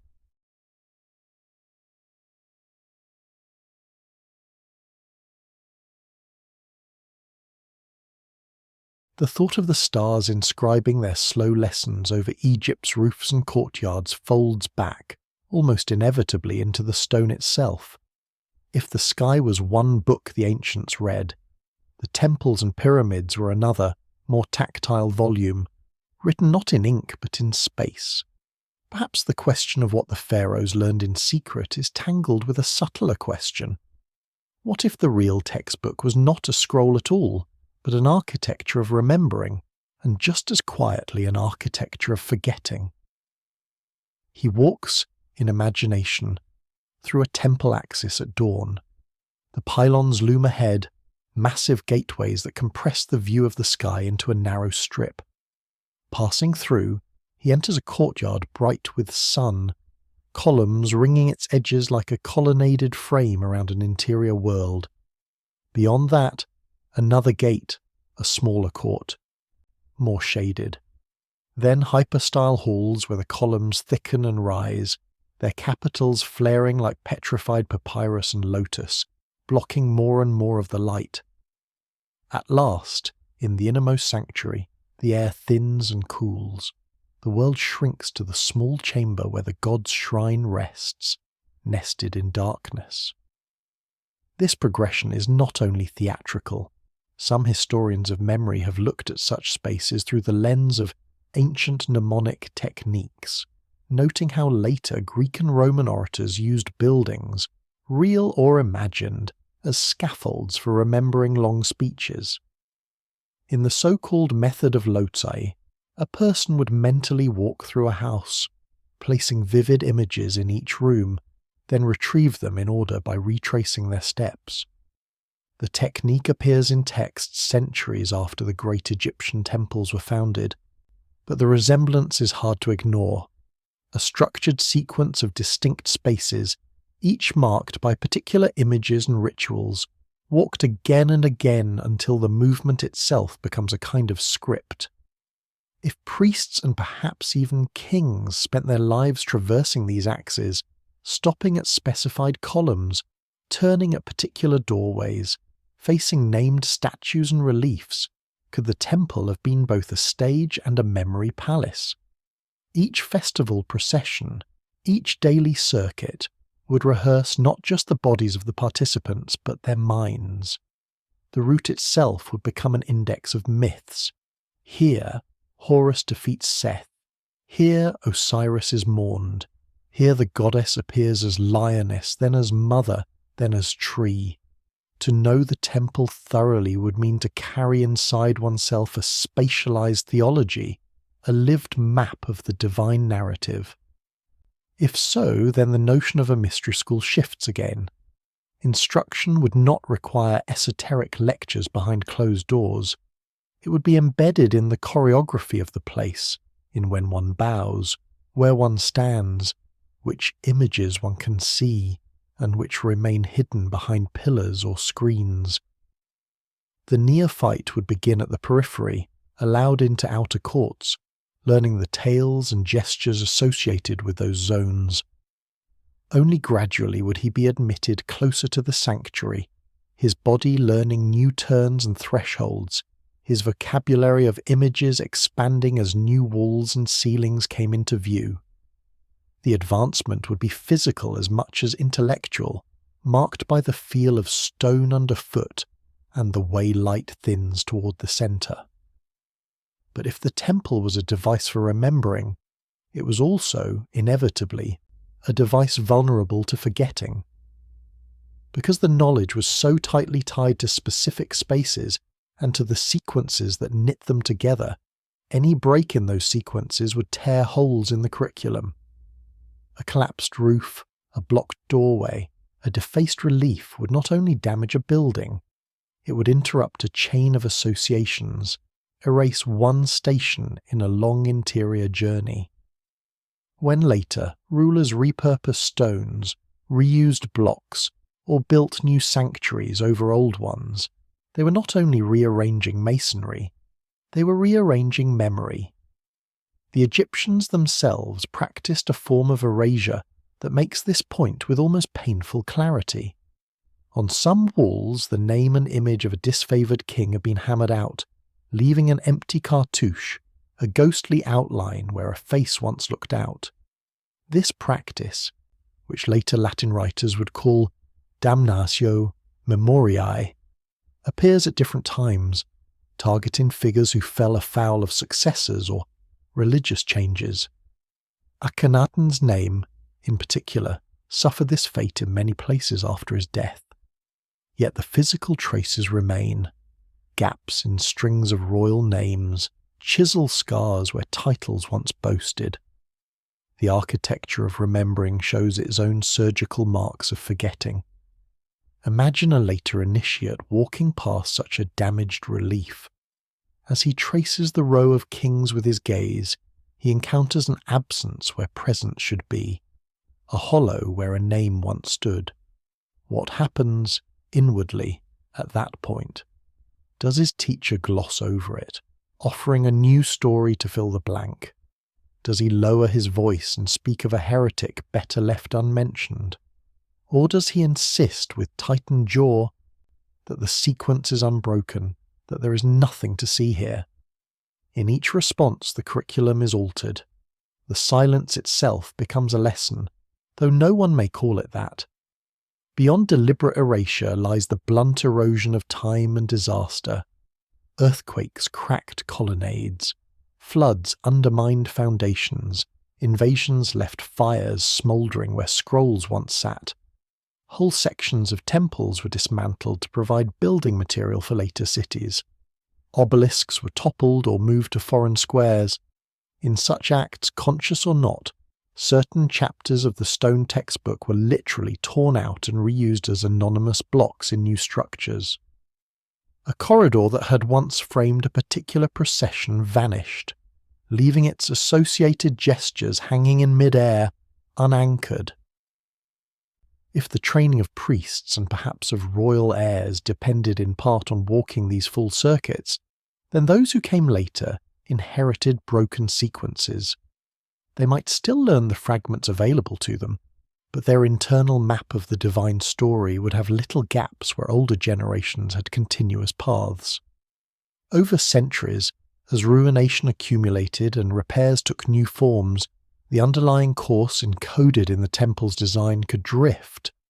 Subtly at first, then more drastically. Some routes might be shortened, some stations skipped, some minor chapels promoted to new prominence because the original focal points were lost or inconvenient. Modern visitors, wandering through these palimpsests, often experience them as picturesque confusion. They see a Ptolemaic relief carved over an earlier inscription, a Christian cross scratched into a column, Arabic graffiti near a once sacred niche.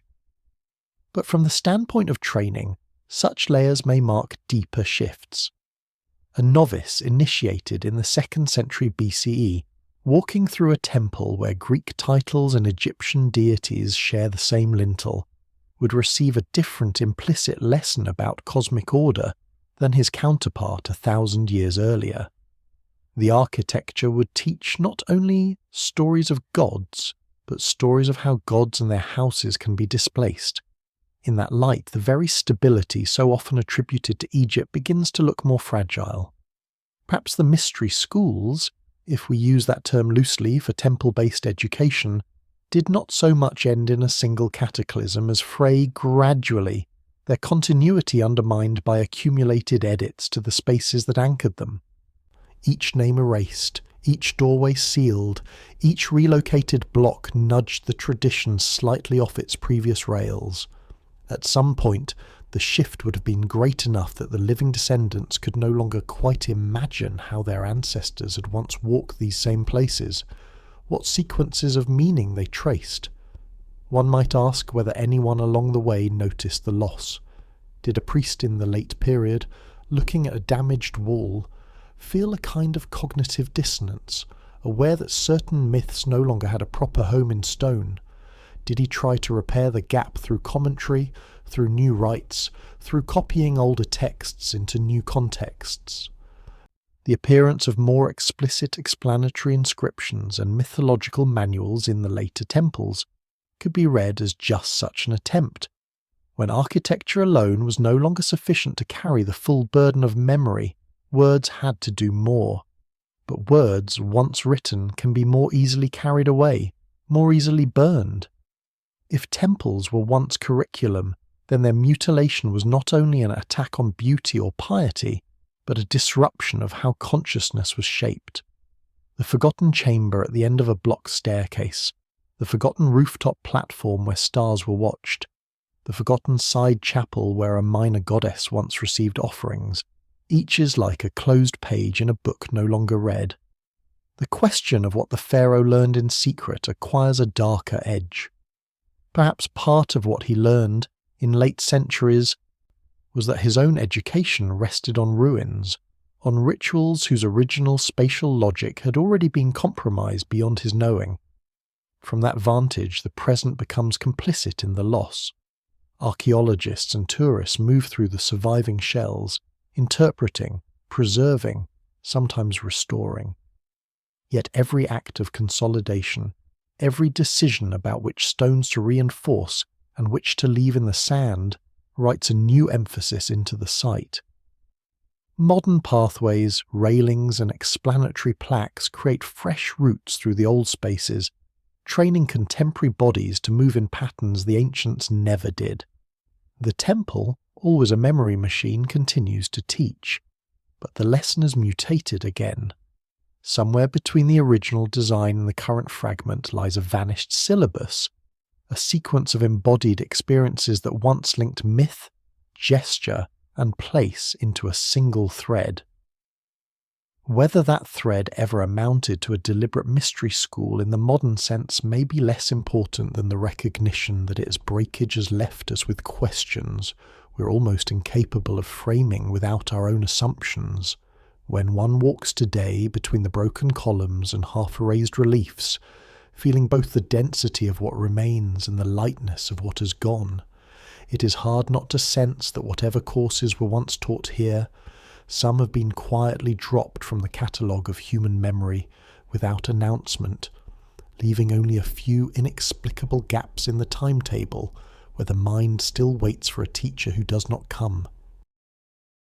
The slow fraying of temple memory through erasures, collapsed roofs, and shifting walls is one kind of loss, almost geological in its patience. But there is another kind, sharper and more unsettling, when the break is not caused by time or accident, but by a deliberate hand turning against what it has inherited. In Egypt's long story, one moment in particular flares up like a sudden wound. The reign of a king who decided that the old choreography of gods and spaces was no longer acceptable, who tried to rewrite the script of heaven itself. If the pharaohs ever learned in secret how to walk within an ordered cosmos, what happened when one of them decided to change that cosmos by decree? He is known to us as Akhenaten, though he began life under another name, Amenhotep IV. Amun is satisfied. His early titulary placed him firmly in the line of rulers who honoured Amun, the great hidden god of Thebes whose priesthood had grown wealthy and powerful. Then, in a move that still baffles historians, he pivoted away. He exalted a different aspect of the sun, the Aten, depicted as a radiant disk whose long hands reached down to offer life to the royal family. He changed his own name to Akhenaten, effective for the Aten. He founded a new capital, Akhetaten, now called Amarna, in a virgin stretch of desert, and moved court and cult there, away from the old centres. In reliefs from this brief, intense period, the artistic style itself seems to break rank. Bodies elongate, bellies swell, necks stretch. The royal couple, Akhenaten and Nefertiti, are shown in relaxed, intimate poses, playing with their daughters under the Aten's rays. The old gods of Egypt recede into the background or vanish entirely from official art and inscriptions. There are hymns to the Aten that praise a single source of life, shining on all lands, animating every creature. Some modern readers have heard in them an early note of monotheism. Others caution that exalted solar hymns have precedents, and that practical worship may have been more complex than the official rhetoric suggests. What matters for the question of hidden training is less whether Akhenaten invented monotheism, and more what his revolution did to the existing networks of knowledge. To elevate the Aten, he ordered the names and images of Amun to be chiselled out in many temples. Shrines were closed, priesthoods displaced, offerings redirected. The great apparatus of Karnak, with its soaring hippostyle and intricate liturgies, suddenly found its central deity under attack. The houses of life attached to these temples, if they continued to function, did so under a cloud of uncertainty. Scrolls that honoured the old gods might have been quietly hidden, destroyed, or recopied with altered names. Was this a purely theological upheaval, or also a coup against an entrenched priestly class? The answer is tangled. The Amun priesthood at Thebes had indeed grown into a quasi-independent power, owning vast lands and commanding armies of workers. A king who felt their influence as a threat could find in religious reform a way to undercut them. Close their temples, deny their god his offerings, siphon prestige and wealth toward a new cult centered on the throne itself. If so, then Akhenaten's turn to the Aten may not have sprung only from spiritual insight, but from a desire to realign the invisible architecture that trained and constrained royal authority. From that perspective, his new city, Akhetaten, looks less like a devotional retreat and more like an attempt to build an alternate universe of ritual and meaning from the ground up. In the desert cliffs around the site, boundary stelae carved into the rock record the king's proclamations. He speaks of the Aten choosing this place, of his own exclusive relationship with the disk, of a cult focused on the open light rather than on darkened sanctuaries. The temples he built there lack the deep inner rooms of older sanctuaries. They are more open, with long courts exposed to the sun, altars under the sky. If the traditional temple complex was a memory palace of myths about many gods, nested in increasing secrecy, Akhenaten's open courtyards for the Aten seem almost like an attempt to erase that older mnemonic architecture. No more dark inner sanctum where a golden statue waited unseen. No more complex array of deities whose stories must be memorized and walked. Instead, a direct, almost bare relationship between the royal family and the visible sun, watched by the people at a distance. The king becomes the primary interpreter and intermediary.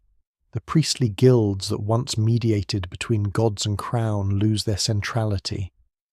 What did this do to the curriculum that had once shaped pharaohs? If earlier kings were initiated, formally or informally, into the layered symbolism of Osiris, Isis, Horus and the rest, Akhenaten seems to have embraced a ruthless simplification. One god, one disk, one royal family basking in its rays. The older myths did not vanish overnight, of course. People in villages still named their children after traditional deities. Household shrines preserved beloved figures. But at the institutional level, the knowledge that tied temple processions, star lore, and funerary texts into a single tapestry must have been violently disrupted. Did Akhenaten himself pass through the traditional priestly training before he turned against it? Did he stand, as a young man in dim chambers learning invocations to Amun, only later to decide that such words were misguided shadows compared to the brilliance of the Aten? Or was his education already shaped by advisors sympathetic to a solar theology, steering him subtly away from the older mysteries? We have no intimate diary, no confession. What we do have is the aftermath, a kingdom whose ritual backbone was bent almost to breaking, then snapped back. For after Akhenaten's death, the pendulum swung harshly. His immediate successors, including the young king we now call Tutankhamun, who began as Tutankhaten, reversed course. Tutankhamun's restoration stela speaks of temples abandoned, shrines overgrown, cult statues neglected during the previous regime, and boasts of setting them right again. Amun's name reappears. The old gods return to prominence. Akhenaten itself was largely deserted, its buildings cannibalized for stone. Later king lists either omit Akhenaten or compress his reign into awkward gaps. His images and cartouches were hammered out in many places. It is as if official memory tried to crumple the entire episode, to treat it as a regrettable aberration best smoothed over. Yet something like this cannot be undone without leaving stress fractures. Imagine the priests who had survived the Aten years, summoned now to resume the old rites. How did they reconstruct what had been interrupted? Did some lineages of teaching die out completely, their elder members gone, their scrolls lost?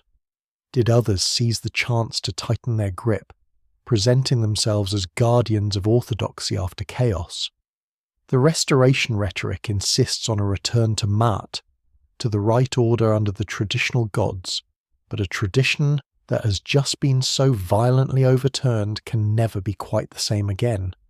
Its sense of invulnerability, of timelessness, has been broken. From the vantage point of mystery schools, if we use that phrase for deep priestly training, the Amarna period looks like a dangerous crack in the pipeline of transmission. Even if no formal esoteric ladder existed, the habits of mind and body that had formed over centuries were abruptly rerouted, then asked to revert. Some may have complied outwardly while inwardly carrying scars. Doubts about the stability of divine order, awareness that a single king's conviction could erase entire ritual worlds. Others may have emerged more determined than ever to guard the old ways, doubling down on secrecy and conservatism. It is tempting to romanticize Akhenaten as a spiritual rebel, a visionary who pierced through multiplicity to a purer, more abstract source. It is equally tempting to cast him as a fanatic who shattered a complex ecosystem of meaning in favor of a narrow, centralized cult. Both readings reveal more about the reader than about the man. What can be said with some sobriety? is that his experiment exposed the fragility of whatever educational web tied pharaoh, temple, and cosmos together. If one person, however exalted, could so thoroughly reprogram the symbolic environment of his kingdom in a couple of decades, how deep could the older initiations truly have reached? Or perhaps the question should be turned around. Maybe Akhenaten is what happens when a mind steeped in older traditions takes their logic in an unexpected direction. If Ma'at is unity and coherence, why so many gods? If the sun is the obvious universal source of life, why not concentrate all devotion there? If the king is the axis between heaven and earth, why tolerate rival centres of sacred power in Thebes and elsewhere? In this sense, his heresy might be less a rejection of training than an extreme, literal reading of its implications, one that threatened the distributed balance of the religious system. When his name was hacked out of stone, when later priests recited sequences of kings that skipped over him, were they trying only to erase a theological mistake, or also to seal off a dangerous interpretive path in their own inheritance? How much of what they had once taught was quietly retired, lest another student follow it to a similar destabilizing conclusion? And if certain strands of thought or practice were deliberately buried at this point, what else vanished with them, wrapped up not in sand and time, but in the more intimate amnesia that comes from fear of repeating a perceived catastrophe?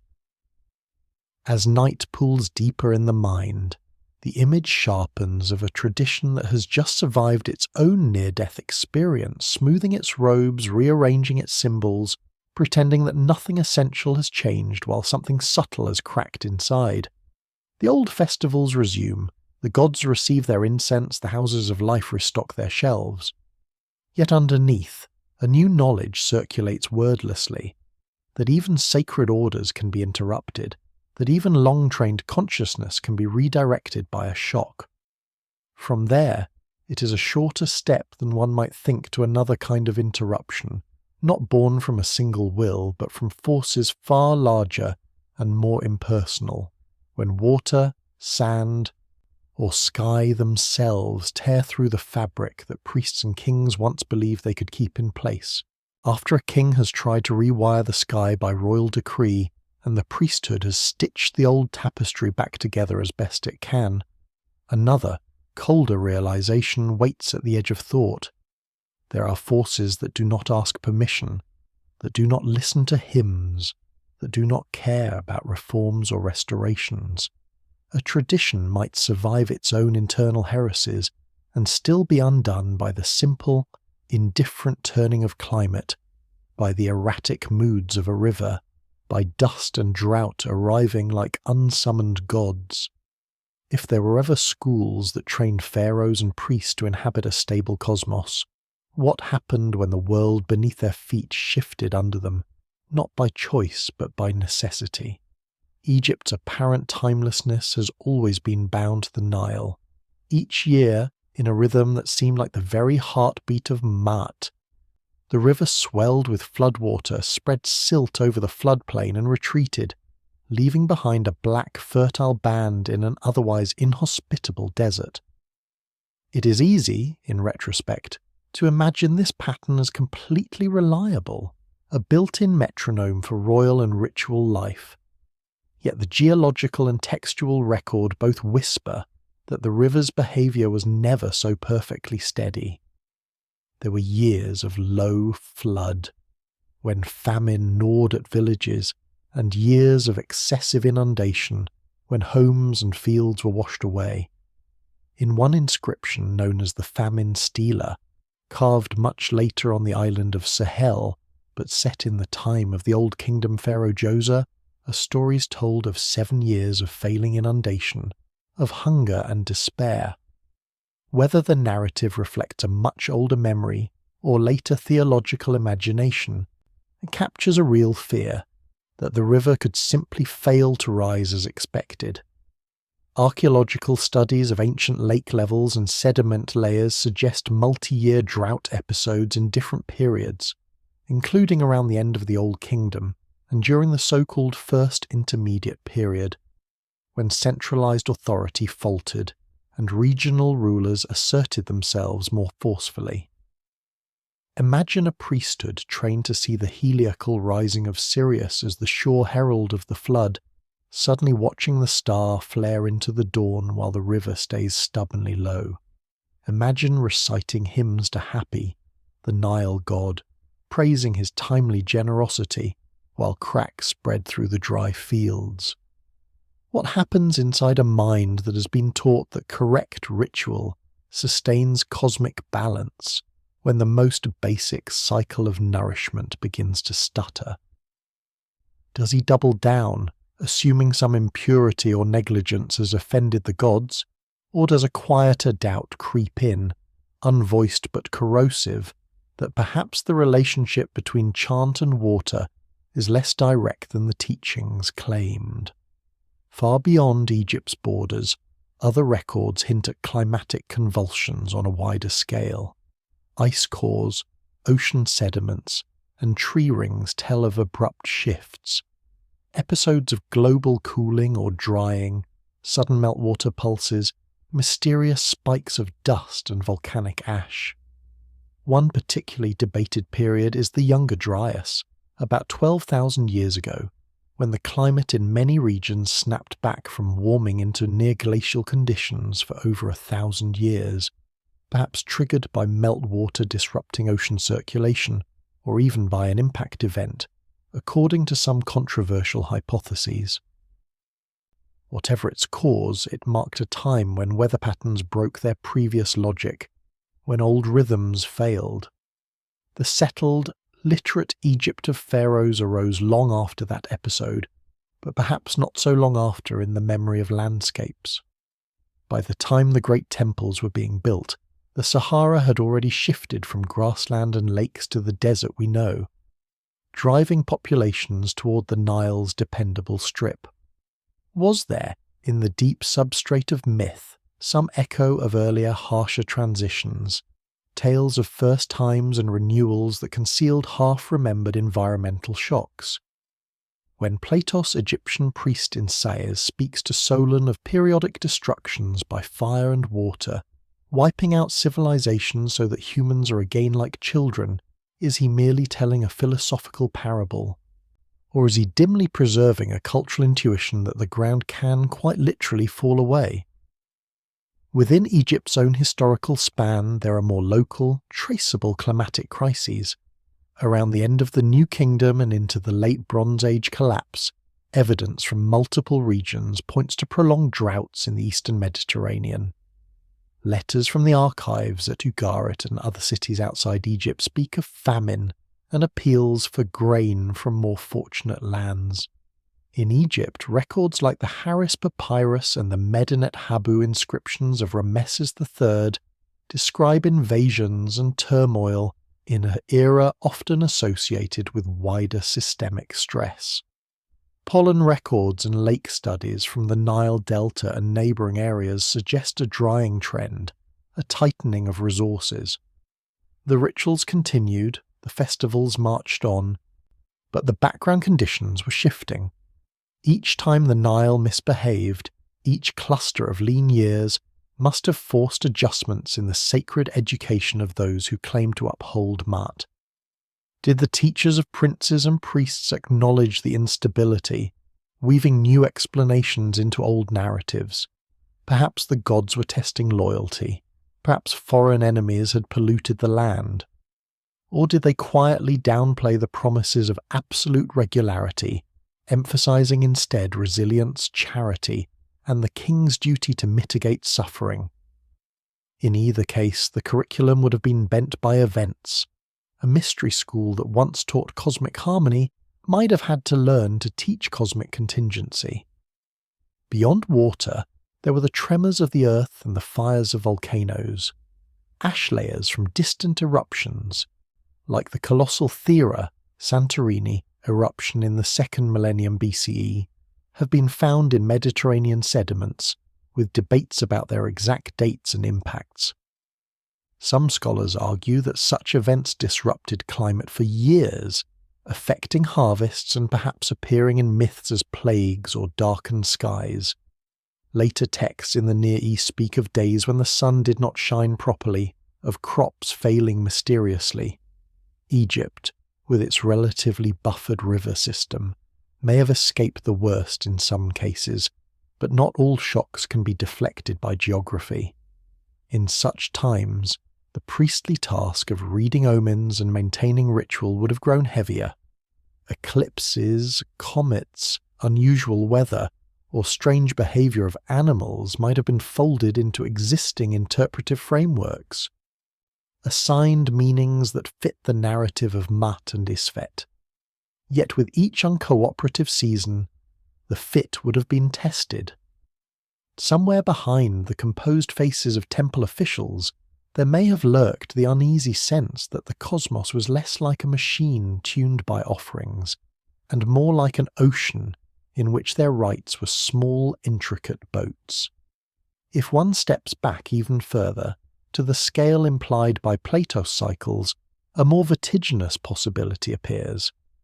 What if Egyptian sacred education itself was already a second or third attempt, after previous civilizational experiments had shattered? Geological and archaeological work increasingly points to recurring pulses of urbanization and collapse across the ancient world. Sites rising with complex crafts and symbols, then shrinking or vanishing under layers of later soil. Göbekli Tepe, in modern Turkey, with its ancient stone enclosures carved with animals and abstract forms, predates Egyptian monumental building by millennia and complicates any simple line of progress. Did Egyptian priests ever look at their own ruins, at older weathered structures whose builders they no longer remembered clearly, and feel themselves as latecomers standing on the rubble of something previous? Did they see in the occasional discovery of an archaic statue or inscription a warning that what feels eternal can turn into mute stone surprisingly quickly?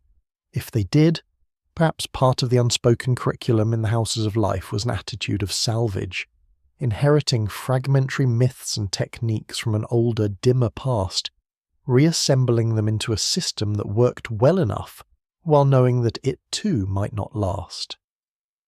The Nile's floods and failures, the slow advance of desert, the punctuations of famine and political fragmentation, each of these left marks on the bodies and minds of those who tried to mediate between human life and cosmic story. A novice priest learning his chants in a time of plenty would hear one thing in the hymns to fecundity and order. His successor, memorizing the same words after years of scarcity, would hear something else. One might take them as description, the other as aspiration. The text would be unchanged. The lesson, altered by circumstances the papyrus did not foresee. In that sense, the mystery that gradually enfolded Egyptian sacred training may not have been a deliberately crafted veil at all, but the sum of many overlapping forgettings, environmental, political, architectural, psychological. Cycles that once felt secure began to show cracks. Explanations were patched. Some lines of teaching were quietly dropped. Some gods rose while others sank beneath the horizon of relevance. The living schools, if they ever existed as cohesive entities, became triage centres in a world whose underlying stability could no longer be taken entirely for granted. It is possible that by the time Greek visitors arrived, wide-eyed before towering columns and thick rituals, the tradition they admired as primordial was already a palimpsest, a late version of something that had survived multiple rounds of disruption. What they saw as timeless might have been, to the priests themselves, precarious, held together with more effort than they could comfortably confess. In that light, the insistence on secrecy, on unchanging formulas, could be read not only as arrogance, but as anxiety, a defence against further erosion. And yet erosion came, not only as drought or flood, but as armies, new languages, new gods carrying different philosophical assumptions. When Alexander and his successors took Egypt into a Hellenistic orbit, The old temples did not simply vanish. They continued, adapted, absorbed.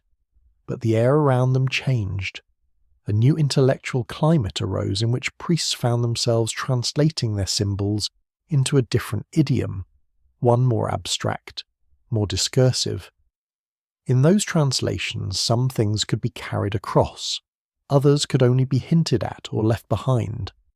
What had once been lived as an entire environment of temple, river, and sky now began to be compressed into texts that spoke of a wisdom of Egypt in voices tinged with Greek cadence, pushing the question of what was truly being preserved and what was already drifting into the long sleep of forgotten practices into yet another slower turn of the cycle. By the time Greek words began to echo under Egyptian ceilings, the long work of erosion was already far advanced. Temples still rose along the Nile, incense still curled in front of painted gods, but the world that surrounded them had changed its language of power. The old equilibrium of pharaoh, priesthood, river, and sky had been folded into a new geometry, one drawn with the lines of conquest, coins, and philosophies that spoke in arguments rather than in processions. If there had ever been a hidden training for kings, it now found itself sharing space with schools that trained rhetoricians and mathematicians in quite different ways. When Alexander took Egypt and his successors, the Ptolemies, made it their kingdom, they did something unusual. They adopted many of the external forms of pharaonic rule. They appeared in hieroglyphic inscriptions with traditional titles. They sponsored temple building and restoration. They let their images be carved offering mart to the gods. At the same time, they imported Greek civic life, gymnasia, theatres, philosophical circles. The city of Alexandria became a showcase of libraries and lecture halls, a different kind of house of life in which papyrus scrolls were collected from across the world, dissected, catalogued, and debated. Down the river, however, places like Edfu and Philae continued to function as temples in the old style, even as Greek words slipped into their inscriptions. The great temple of Horus at Edfu, largely built in the Ptolemaic period, is covered in hieroglyphic texts of astonishing density. Outer walls narrate myths, rituals, offering lists. Inner walls describe in exacting detail the construction and consecration of the temple itself, as if the building were both a house for a god and a manual for other builders. Some have suggested that these late temples represent a last self-conscious effort by priestly elites to write down what had once been transmitted more fluidly through practice. If that is true, then the walls of Edfu and similar sites are not only sacred decoration, they are an attempt at rescue. The curriculum that had once been carried in the bodies of priests moving through spaces now starts to flatten into carved columns of signs, explanatory texts, mythological outlines. One can read, for example, elaborate accounts of the triumph of Horus over Seth, tied to festivals and processions. The temple itself becomes a stone encyclopedia of its own symbolic system, leaving less to be held only in memory. It is as though, sensing that the continuity of oral and embodied training is endangered, the tradition tries to externalize as much as it can, trusting to walls in a time when human succession feels less certain. At the same historical moment, another more hybrid voice begins to speak from Egypt, but in Greek. Texts attributed to Hermes Trismegistus, a figure merging the Greek Hermes with the Egyptian Thoth, present discourses between a divine teacher and human pupils about the nature of the cosmos, the mind, and the path of spiritual rebirth. The Hermetica, as modern scholars call them, are difficult to pin down. Some passages sound like philosophical sermons, others like mystical exhortations. Some echo Platonic themes. Others resonate with Egyptian creation imagery. They are not temple liturgies, yet they are steeped in temple vocabulary, talk of the Ogdoad and Ennead, of the powers that encircle the world, of ascent through the spheres. Many researchers now think that at least some of these texts were written by people who stood with one foot in each world. Egyptian priests educated in Greek, or Greek intellectuals who had been exposed to Egyptian rites and myths. In their hands, the old ritual cosmos is translated into a more conceptual key. Where a temple relief might show a king physically entering a sanctuary to see the god, a hermetic dialogue speaks of the mind turning inward to behold the divine light. Where funerary texts detail spells to navigate the duat, the underworld, the Hermetica describe an ascent through planetary layers, shedding vices and attachments until a purified nous meets the one. For the question of secret schooling, this shift is double-edged. On one side, it suggests that some heir of the Egyptian priestly mentality did indeed begin to think of their knowledge as a path of inner transformation, expressible in philosophical terms and shareable with individual seekers beyond the confines of a hereditary cult. On the other side, it means that by the time this path speaks clearly in surviving texts, it is already something new, born in the crucible of cultural mixture. It is Egypt retold to fit Greek ears, perhaps Egypt remembering itself under foreign questioning, but no longer the same as the temple-bound training that might once have shaped a pharaoh. Witness, too, the changing social role of the temples themselves. In the Ptolemaic and Roman periods, the priesthood still wielded influence, especially in local settings, but it now had to negotiate with new layers of administration. Taxation, legal appeals, military matters flowed increasingly through Greek-speaking bureaucracies. A young man seeking education could aim at different futures: priest, scribe in a Greek office, merchant navigating the currents of a Hellenistic economy, student at a philosophical school. The monopoly of the temple over learned life had been broken. Whatever mystery curriculum it preserved was now one option among others, and perhaps a shrinking one. Inside the sanctuaries, one can glimpse signs of adaptation. At Philae, Isis absorbs attributes that make her more legible to outsiders. She becomes a universal mother, a saviour goddess. Her cult spreads beyond Egypt, to Rome and beyond, where initiates undergo rites that promise personal salvation and closeness to the goddess. In these Isis mysteries described by writers like Apuleius in his Metamorphoses, elements of Egyptian ritual are refracted through Roman sensibilities: fasting, purifications, a dramatized descent and return. Are these the exported remnants of an Egyptian mystery school, simplified and reconfigured for a different audience? Or are they entirely new creations using Egyptian names as evocative symbols while building on Mediterranean patterns of initiation? Again, the evidence refuses to stand still under a single spotlight. Inscriptions at Philae still devote huge attention to maintaining cosmic order through offerings and festivals tied to the Nile and the sky. At the same time, dedications from foreign visitors show personal devotions, prayers for individual healing or protection. A priest trained in that temple might find himself serving both roles at once: technician of Maat and guide to personal religious experiences for non-Egyptian worshippers. His own formation would have to accommodate this double gaze, looking back to a world where temple and kingdom were one, and forward to a world where the temple is a local node in a much wider, more fractured web. The very act of casting Egyptian wisdom into Greek prose, as in the Hermetica, changed its texture. Oral, cyclical, tied to seasonal rites, it became linear, argumentative, available to readers who might never stand in a sanctuary. A process that had once depended on years of immersion in a symbolic environment could now, in theory, be sampled in a scroll. But can a book ever replace a lived cosmos? Does reading about ascent through the spheres replicate or only simulate whatever internal shifts temple training once fostered?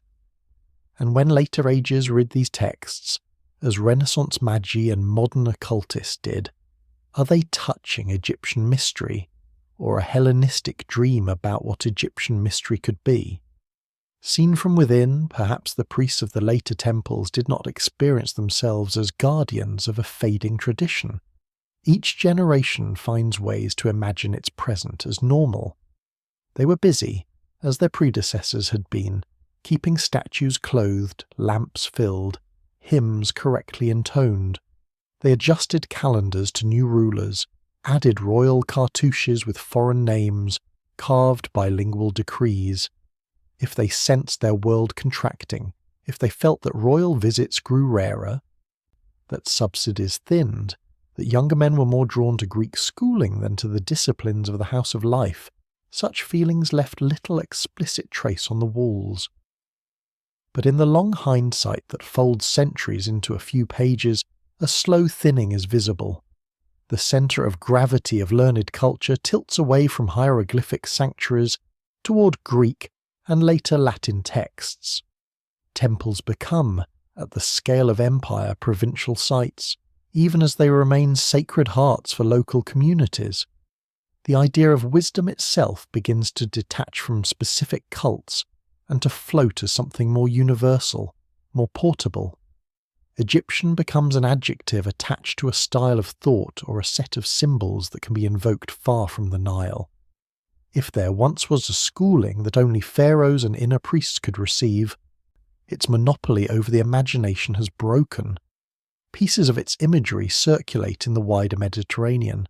Eyes, ankhs, scarabs, winged goddesses. Fragments of its cosmology appear in astrological texts and magical papyri written in Greek and Demotic, where spells invoke both Isis and Yeo, both Osiris and foreign names. The temple as closed world is leaking, its symbols recombining with others in unpredictable ways.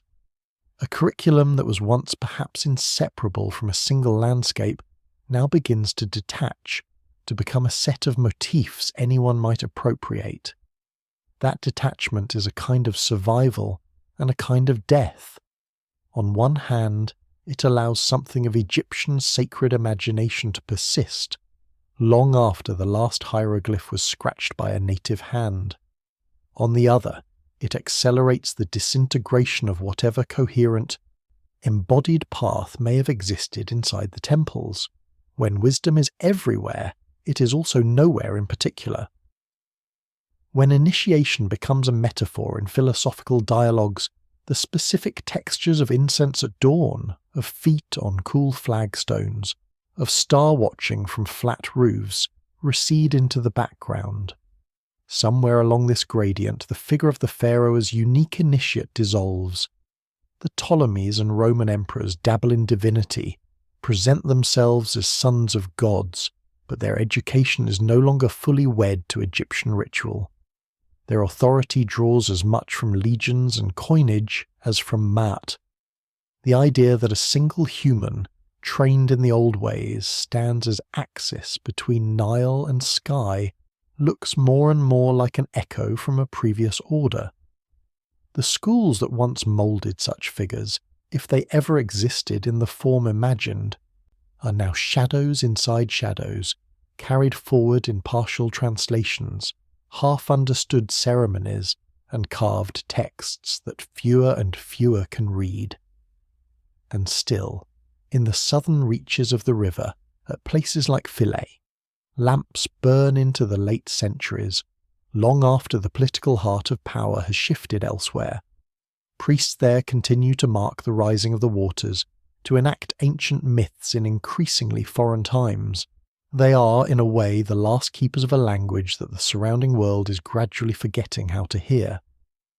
What it felt like to be trained under them, to memorize rites in an era when the old certainties had thinned almost to transparency, is one of those questions that stays just beyond reach, leading the mind toward the moment when even these last sanctuaries fall silent and the supposed mystery schools, if they were ever more than a rumour, pass entirely into the dark, leaving only the faintest impression that something once happened here that we no longer know how to name.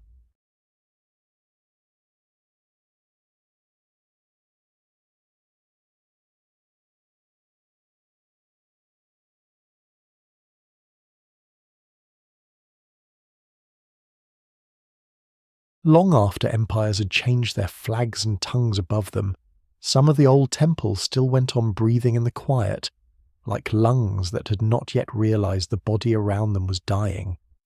By then, the notion that a pharaoh was being groomed inside their courts for a cosmic role had become a memory of a memory. Yet the rites persisted in smaller circles, like a flame cupped in hands while the wind of history grew harsher. If there were any last initiates of Egypt's old schools, they would have walked in this thinning twilight, their training pressed between loyalty to a fading order and the pressure of a world that no longer believed in their map of reality. Take Philae, the island temple of Isis in the far south, where the Nile constricts and the rocks gather close. There, long after other sanctuaries had fallen silent, the priests kept the goddess's cult alive. Inscriptions attest that rituals were still being performed into the 5th and even early 6th century CE, centuries after Christianity had become the official faith of the Roman Empire. Edicts from emperors like Theodosius I had ordered the closing of pagan temples, but enforcement was uneven at the edges of power. In remote places, old practices could linger like after-images, half tolerated, half ignored. Imagine the sound of hymns to Isis drifting over the water in an age when bishops preached nearby, when monks withdrew to desert caves with their own forms of discipline and contemplation. The priests at Philae were no longer part of a state cult that guaranteed the sun's rising and the Nile's obedience. They were custodians of a regional sanctuary, negotiating with local Nubian rulers, Roman officials and Christian leaders. Their education, whatever it contained, had to include not only myths and rituals, but diplomacy, survival, the art of appearing harmless enough to avoid provoking a final crackdown. Some inscriptions at Philae and other late temples still speak in grand terms. Isis as mistress of the universe, giver of laws, guide of souls. The priests write their names in proud cartouches echoing royal style. Yet the scale has shrunk. Where once a pharaoh's said festival might have mobilized a kingdom, now processions wind through smaller crowds. The House of Life, if it still exists in any real sense, is a room or two where older scrolls are patched and recopied by hands that know there are fewer and fewer readers. To be trained here is to inherit a sky that has been partially roofed over by other belief systems, an invisible architecture of angels and saints that overlays the familiar gods. We do not possess a handbook for priestly education in late antiquity, but we can infer certain things from graffiti, dedicatory inscriptions, and the simple fact of continuity. Boys from priestly families would still be taught to write hieroglyphs and demotic, scripts that by then had little practical use outside temple contexts. They would memorize hymns and festival protocols that linked their small island to a cosmos in which Osiris and Isis still governed cycles of death and rebirth. They would also increasingly encounter Greek and Coptic, hear debates about the nature of Christ, see churches rising within sight of their own pylons. Inside their training, worlds overlapped. It is tempting to imagine them as defiant traditionalists, clinging stubbornly to the old ways against the tide. But humans are rarely so simple. A young initiate at Philae in the 5th century might have had a cousin baptized in a nearby village, an uncle who traded with Christian merchants, a friend who could recite both a hymn to Isis and a psalm. His teachers, themselves shaped by decades of compromise, might frame the situation not as a war of gods, but as a matter of proper order. The goddess has her realm, the new religion has its place. One must be careful, discreet, fulfilling oaths to both ancestors and current rulers. In such a setting, what does secret teaching even mean? The threats are no longer only metaphysical but legal and social. To speak too openly of certain rites could invite accusation. To abandon them entirely would mean betraying family lines that had carried these offices for generations. Secrecy tightens not only around ritual formulas, but around identity itself. An initiate learns not just how to recite before a statue, but when to fall silent in a marketplace, how to answer a curious stranger without revealing too much. The mystery becomes not a luminous disclosure of higher worlds, but a careful management of visibility. Archaeological traces hint at this narrowing of scope. In some late temple sites, caches of statues and cult objects have been found buried hastily, as if hidden from approaching iconoclasts or looters. At others, walls bear sharp signs of defacement, faces of gods chiselled out, crosses incised over older images. Some papyri are found deliberately folded and tucked away, others cut up and reused for mundane documents once the script lost its prestige. Each such fragment suggests decisions: what to protect at all costs, what to let go, what to risk preserving in plain sight. Consider the inner circle of priests facing an imperial order to cease sacrifices. Do they obey fully, turning the sanctuary into a museum of mute stone? Do they keep a skeleton version of the cult alive in secret, with fewer offerings, shortened rites, held at odd hours? Do they translate parts of their lore into more acceptable language, speaking of a single high god and presenting Isis as a symbol rather than as a distinct deity? Whatever choices they made, they did so knowing that every deviation from inherited practice might break the chain of effectiveness they had been taught to respect. To alter a rite was to gamble not only with social standing, but with cosmic equilibrium, at least in their inherited understanding. And yet, they altered.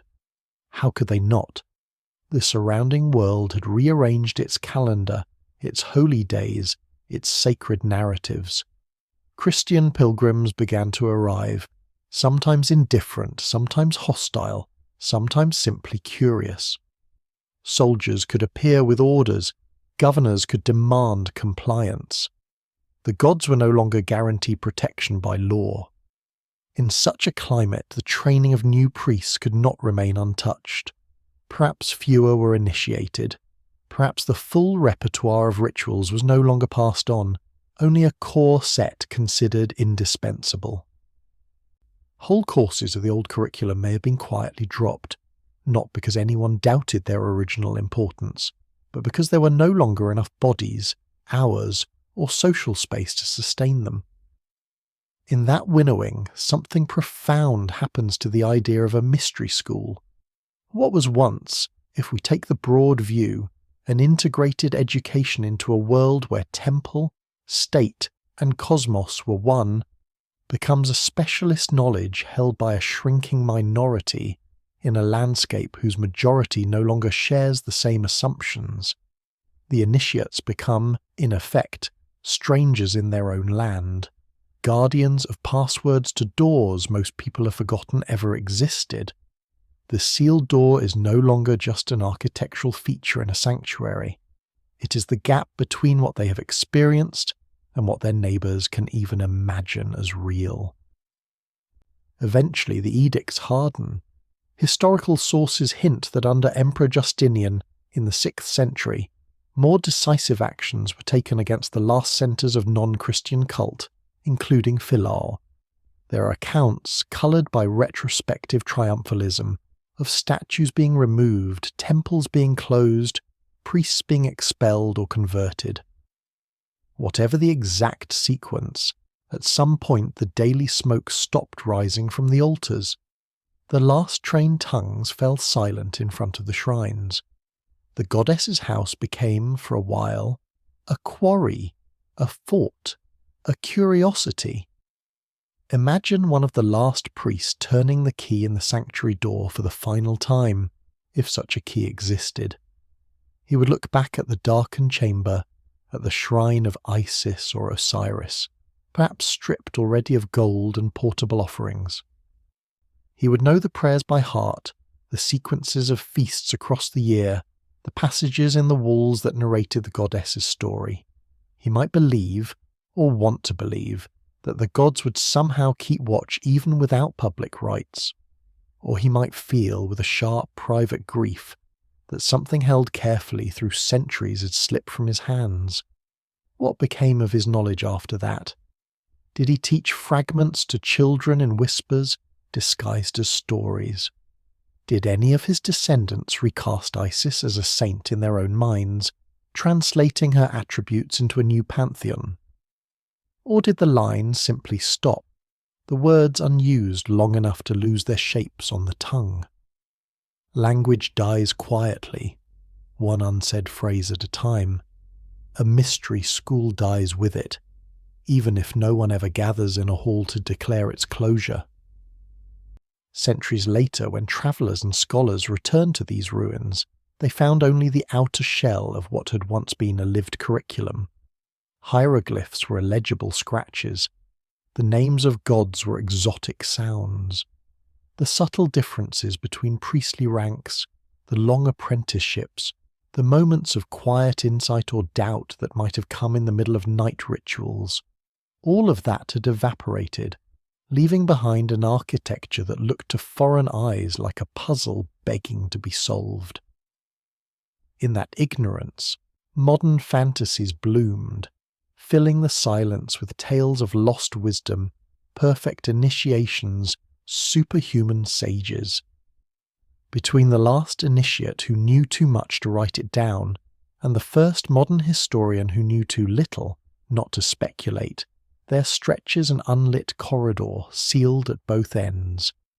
Perhaps, somewhere in that darkness, a handful of gestures and images survived in disguised form, folded into folk customs, talismans, or private visions.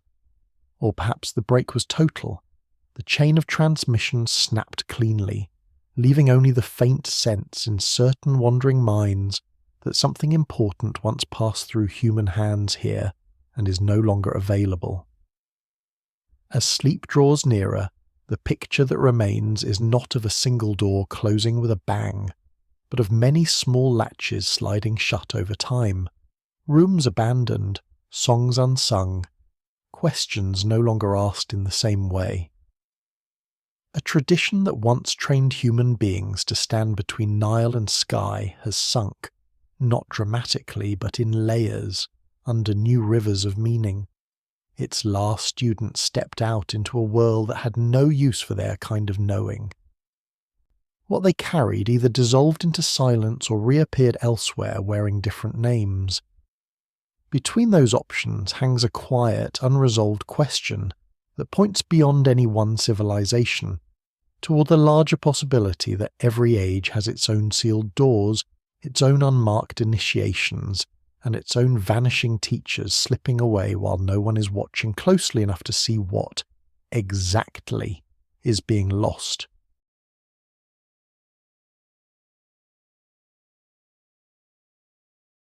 When strangers at last stepped back into those emptied sanctuaries, they did not come as initiates, but as surveyors, soldiers, pilgrims, and eventually as scholars with notebooks in their hands and measuring rods over their shoulders. The lamplight of ritual was gone, in its place the hard glare of noon and the diffused light of curiosity. Where a priest would once have seen a living goddess in her shrine, they saw a statue to be catalogued, a style to be dated, a mystery no longer to be served but to be solved. Perhaps the final transformation of Egypt's supposed mystery schools was not their drowning in silence, but their rebirth as obsessions in minds that had never bowed before their gods. Centuries passed between the last spoken hymn at Philae and the first serious attempts to read the hieroglyphs again. During that long interval, what Egypt meant drifted further and further from whatever it had meant to its own children. For medieval travellers and early modern visitors, the ruins were awesome but mute, their images opaque, their texts undeciphered. Stories accumulated around them like wind-blown sand, tales of sorcerers, of talismans, of hidden gold. The pyramids especially drew projections like a dark mirror. Tombs of giants, granaries of Joseph, prisons for demons, markers of lost antediluvian wisdom. The less was known, the more could be imagined. When at last the script yielded, under the combined pressure of the Rosetta Stone and the painstaking work of scholars like Jean-François Champollion, something unexpected happened. The voices that emerged from the carved walls were at once stranger and more ordinary than the fantasies had allowed. There were tax records and boundary decrees, hymn collections and laundry lists, legal disputes and love poems. The gods returned, but now speaking in a register that included not only cosmic creation, but also very human concerns, grain allotments, inheritance quarrels, job titles. For some, this demystified Egypt, yanking it down from the clouds of esoteric legend onto the solid ground of everyday life. Yet the deflation was not complete.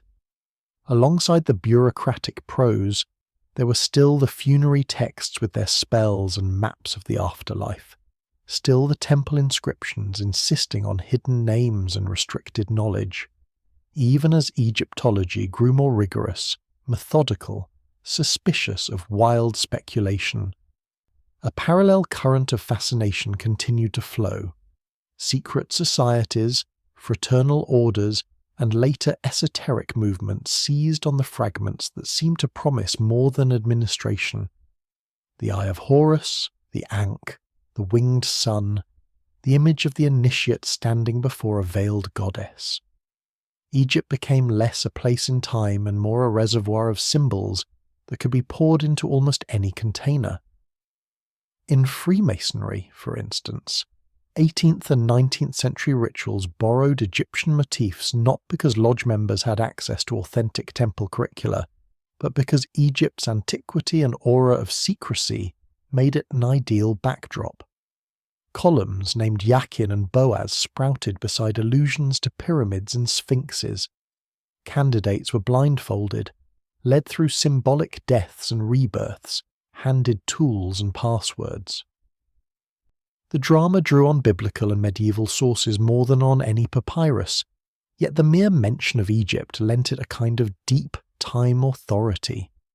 A school of character formation wrapped itself in the costume of a civilization whose real inwardness it could only glimpse in fragments. Later, as spiritualism, theosophy, and New Age currents rose, Egypt's profile shifted again. Now it was invoked as the cradle of a primordial wisdom, a prisca theologia that predated and underlay all later religions. Authors spoke confidently of Atlantean migrants teaching the Nile dwellers, of initiates walking hidden corridors under the Sphinx, of graded halls of light where neophytes faced trials by fire, air, water, and earth. Some of these stories borrowed names of genuine sites, like Saqqara or Abydos, and wove them into intricate maps of invisible planes. Others took late texts like the Hermetica, already themselves hybrids, and read them as pure distillations of pharaonic gnosis. Academic voices pushed back, pointing to the lack of archaeological or textual support for subterranean academies and global networks of adepts. They emphasized the gaps, the uncertainties, the way real evidence stubbornly refused to endorse neat narratives. But the hunger that drove such projections was not easily dismissed. Beneath the exaggerations lay a quieter, more difficult desire that somewhere, sometime, human beings had taken the training of consciousness as seriously as the training of armies, that there had been, at least once, a society in which learning how to be fully human in relation to cosmos was as important as learning how to trade or to wage war. Egypt, wrapped in its aura of stone and untouched time, became the screen onto which that longing was projected. The actual content of Egyptian sacred education, mostly lost or prosaic, mattered less than the felt sense that behind these monuments there had to have been a pedagogy worthy of their endurance. When someone stands today in the shadow of a pyramid at dusk or under the stars at Karnak, there is often a fleeting intuition that those who built these works knew something we do not. Not in the sense of a single formula or doctrine, but in the sense of a whole way of holding the relationship between earth and sky. Psychologists and historians of religion have, in recent decades, tried to turn that intuition inward. They read the myths of Osiris and Isis as maps not of geography but of psyche, dismemberment and reassembly, mourning and restoration as archetypal processes every human undergoes.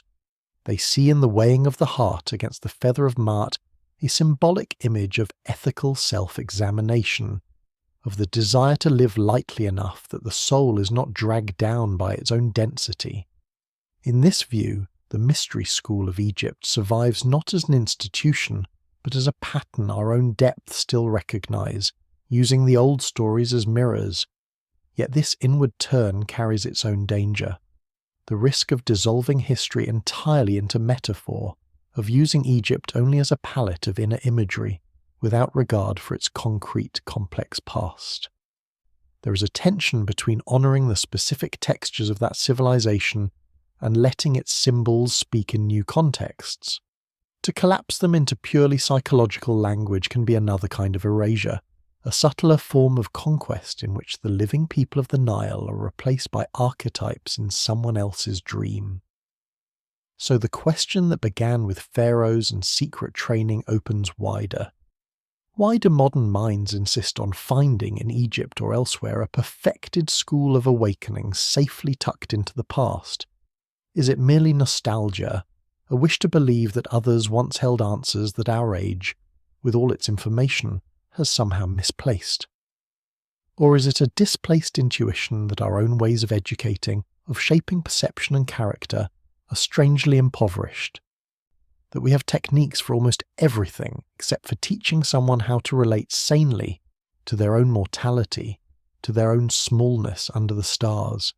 Seen from that angle, the mystery schools of Egypt might function less as historical realities and more as provocations.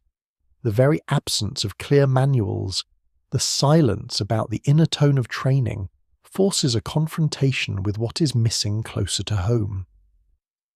If a listener, half asleep, finds themselves asking why they are so drawn to an image of a hidden room, where a young king once learned to stand between heaven and earth, perhaps the next, more unsettling step is to ask where, in their own world, the equivalent rooms should be and are not. The obsession with lost wisdom also carries a quieter warning. There is a temptation to imagine that if only we could recover the right set of teachings from some buried archive, all confusion would dissolve, that the human condition is a puzzle with a pre-existing solution stored in some temple library, waiting to be retrieved. But the history of Egypt, with its cycles of building and erasure, its shifts in climate and creed, suggests something more sobering. That even the most refined symbolic systems are vulnerable, that even the best trained minds can be blindsided by forces they did not foresee, that no curriculum, however subtle, is exempt from forgetting. What lingers, then, is not a blueprint, but a posture.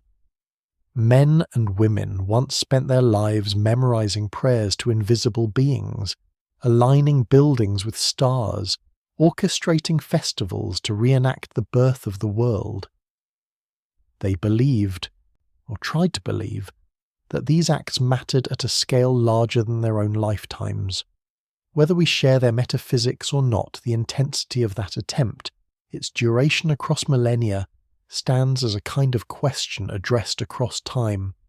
What does it mean to live in such a way that one's gestures are answerable not only to one's own comfort, or one's own era, but to some sense of pattern that outlives both?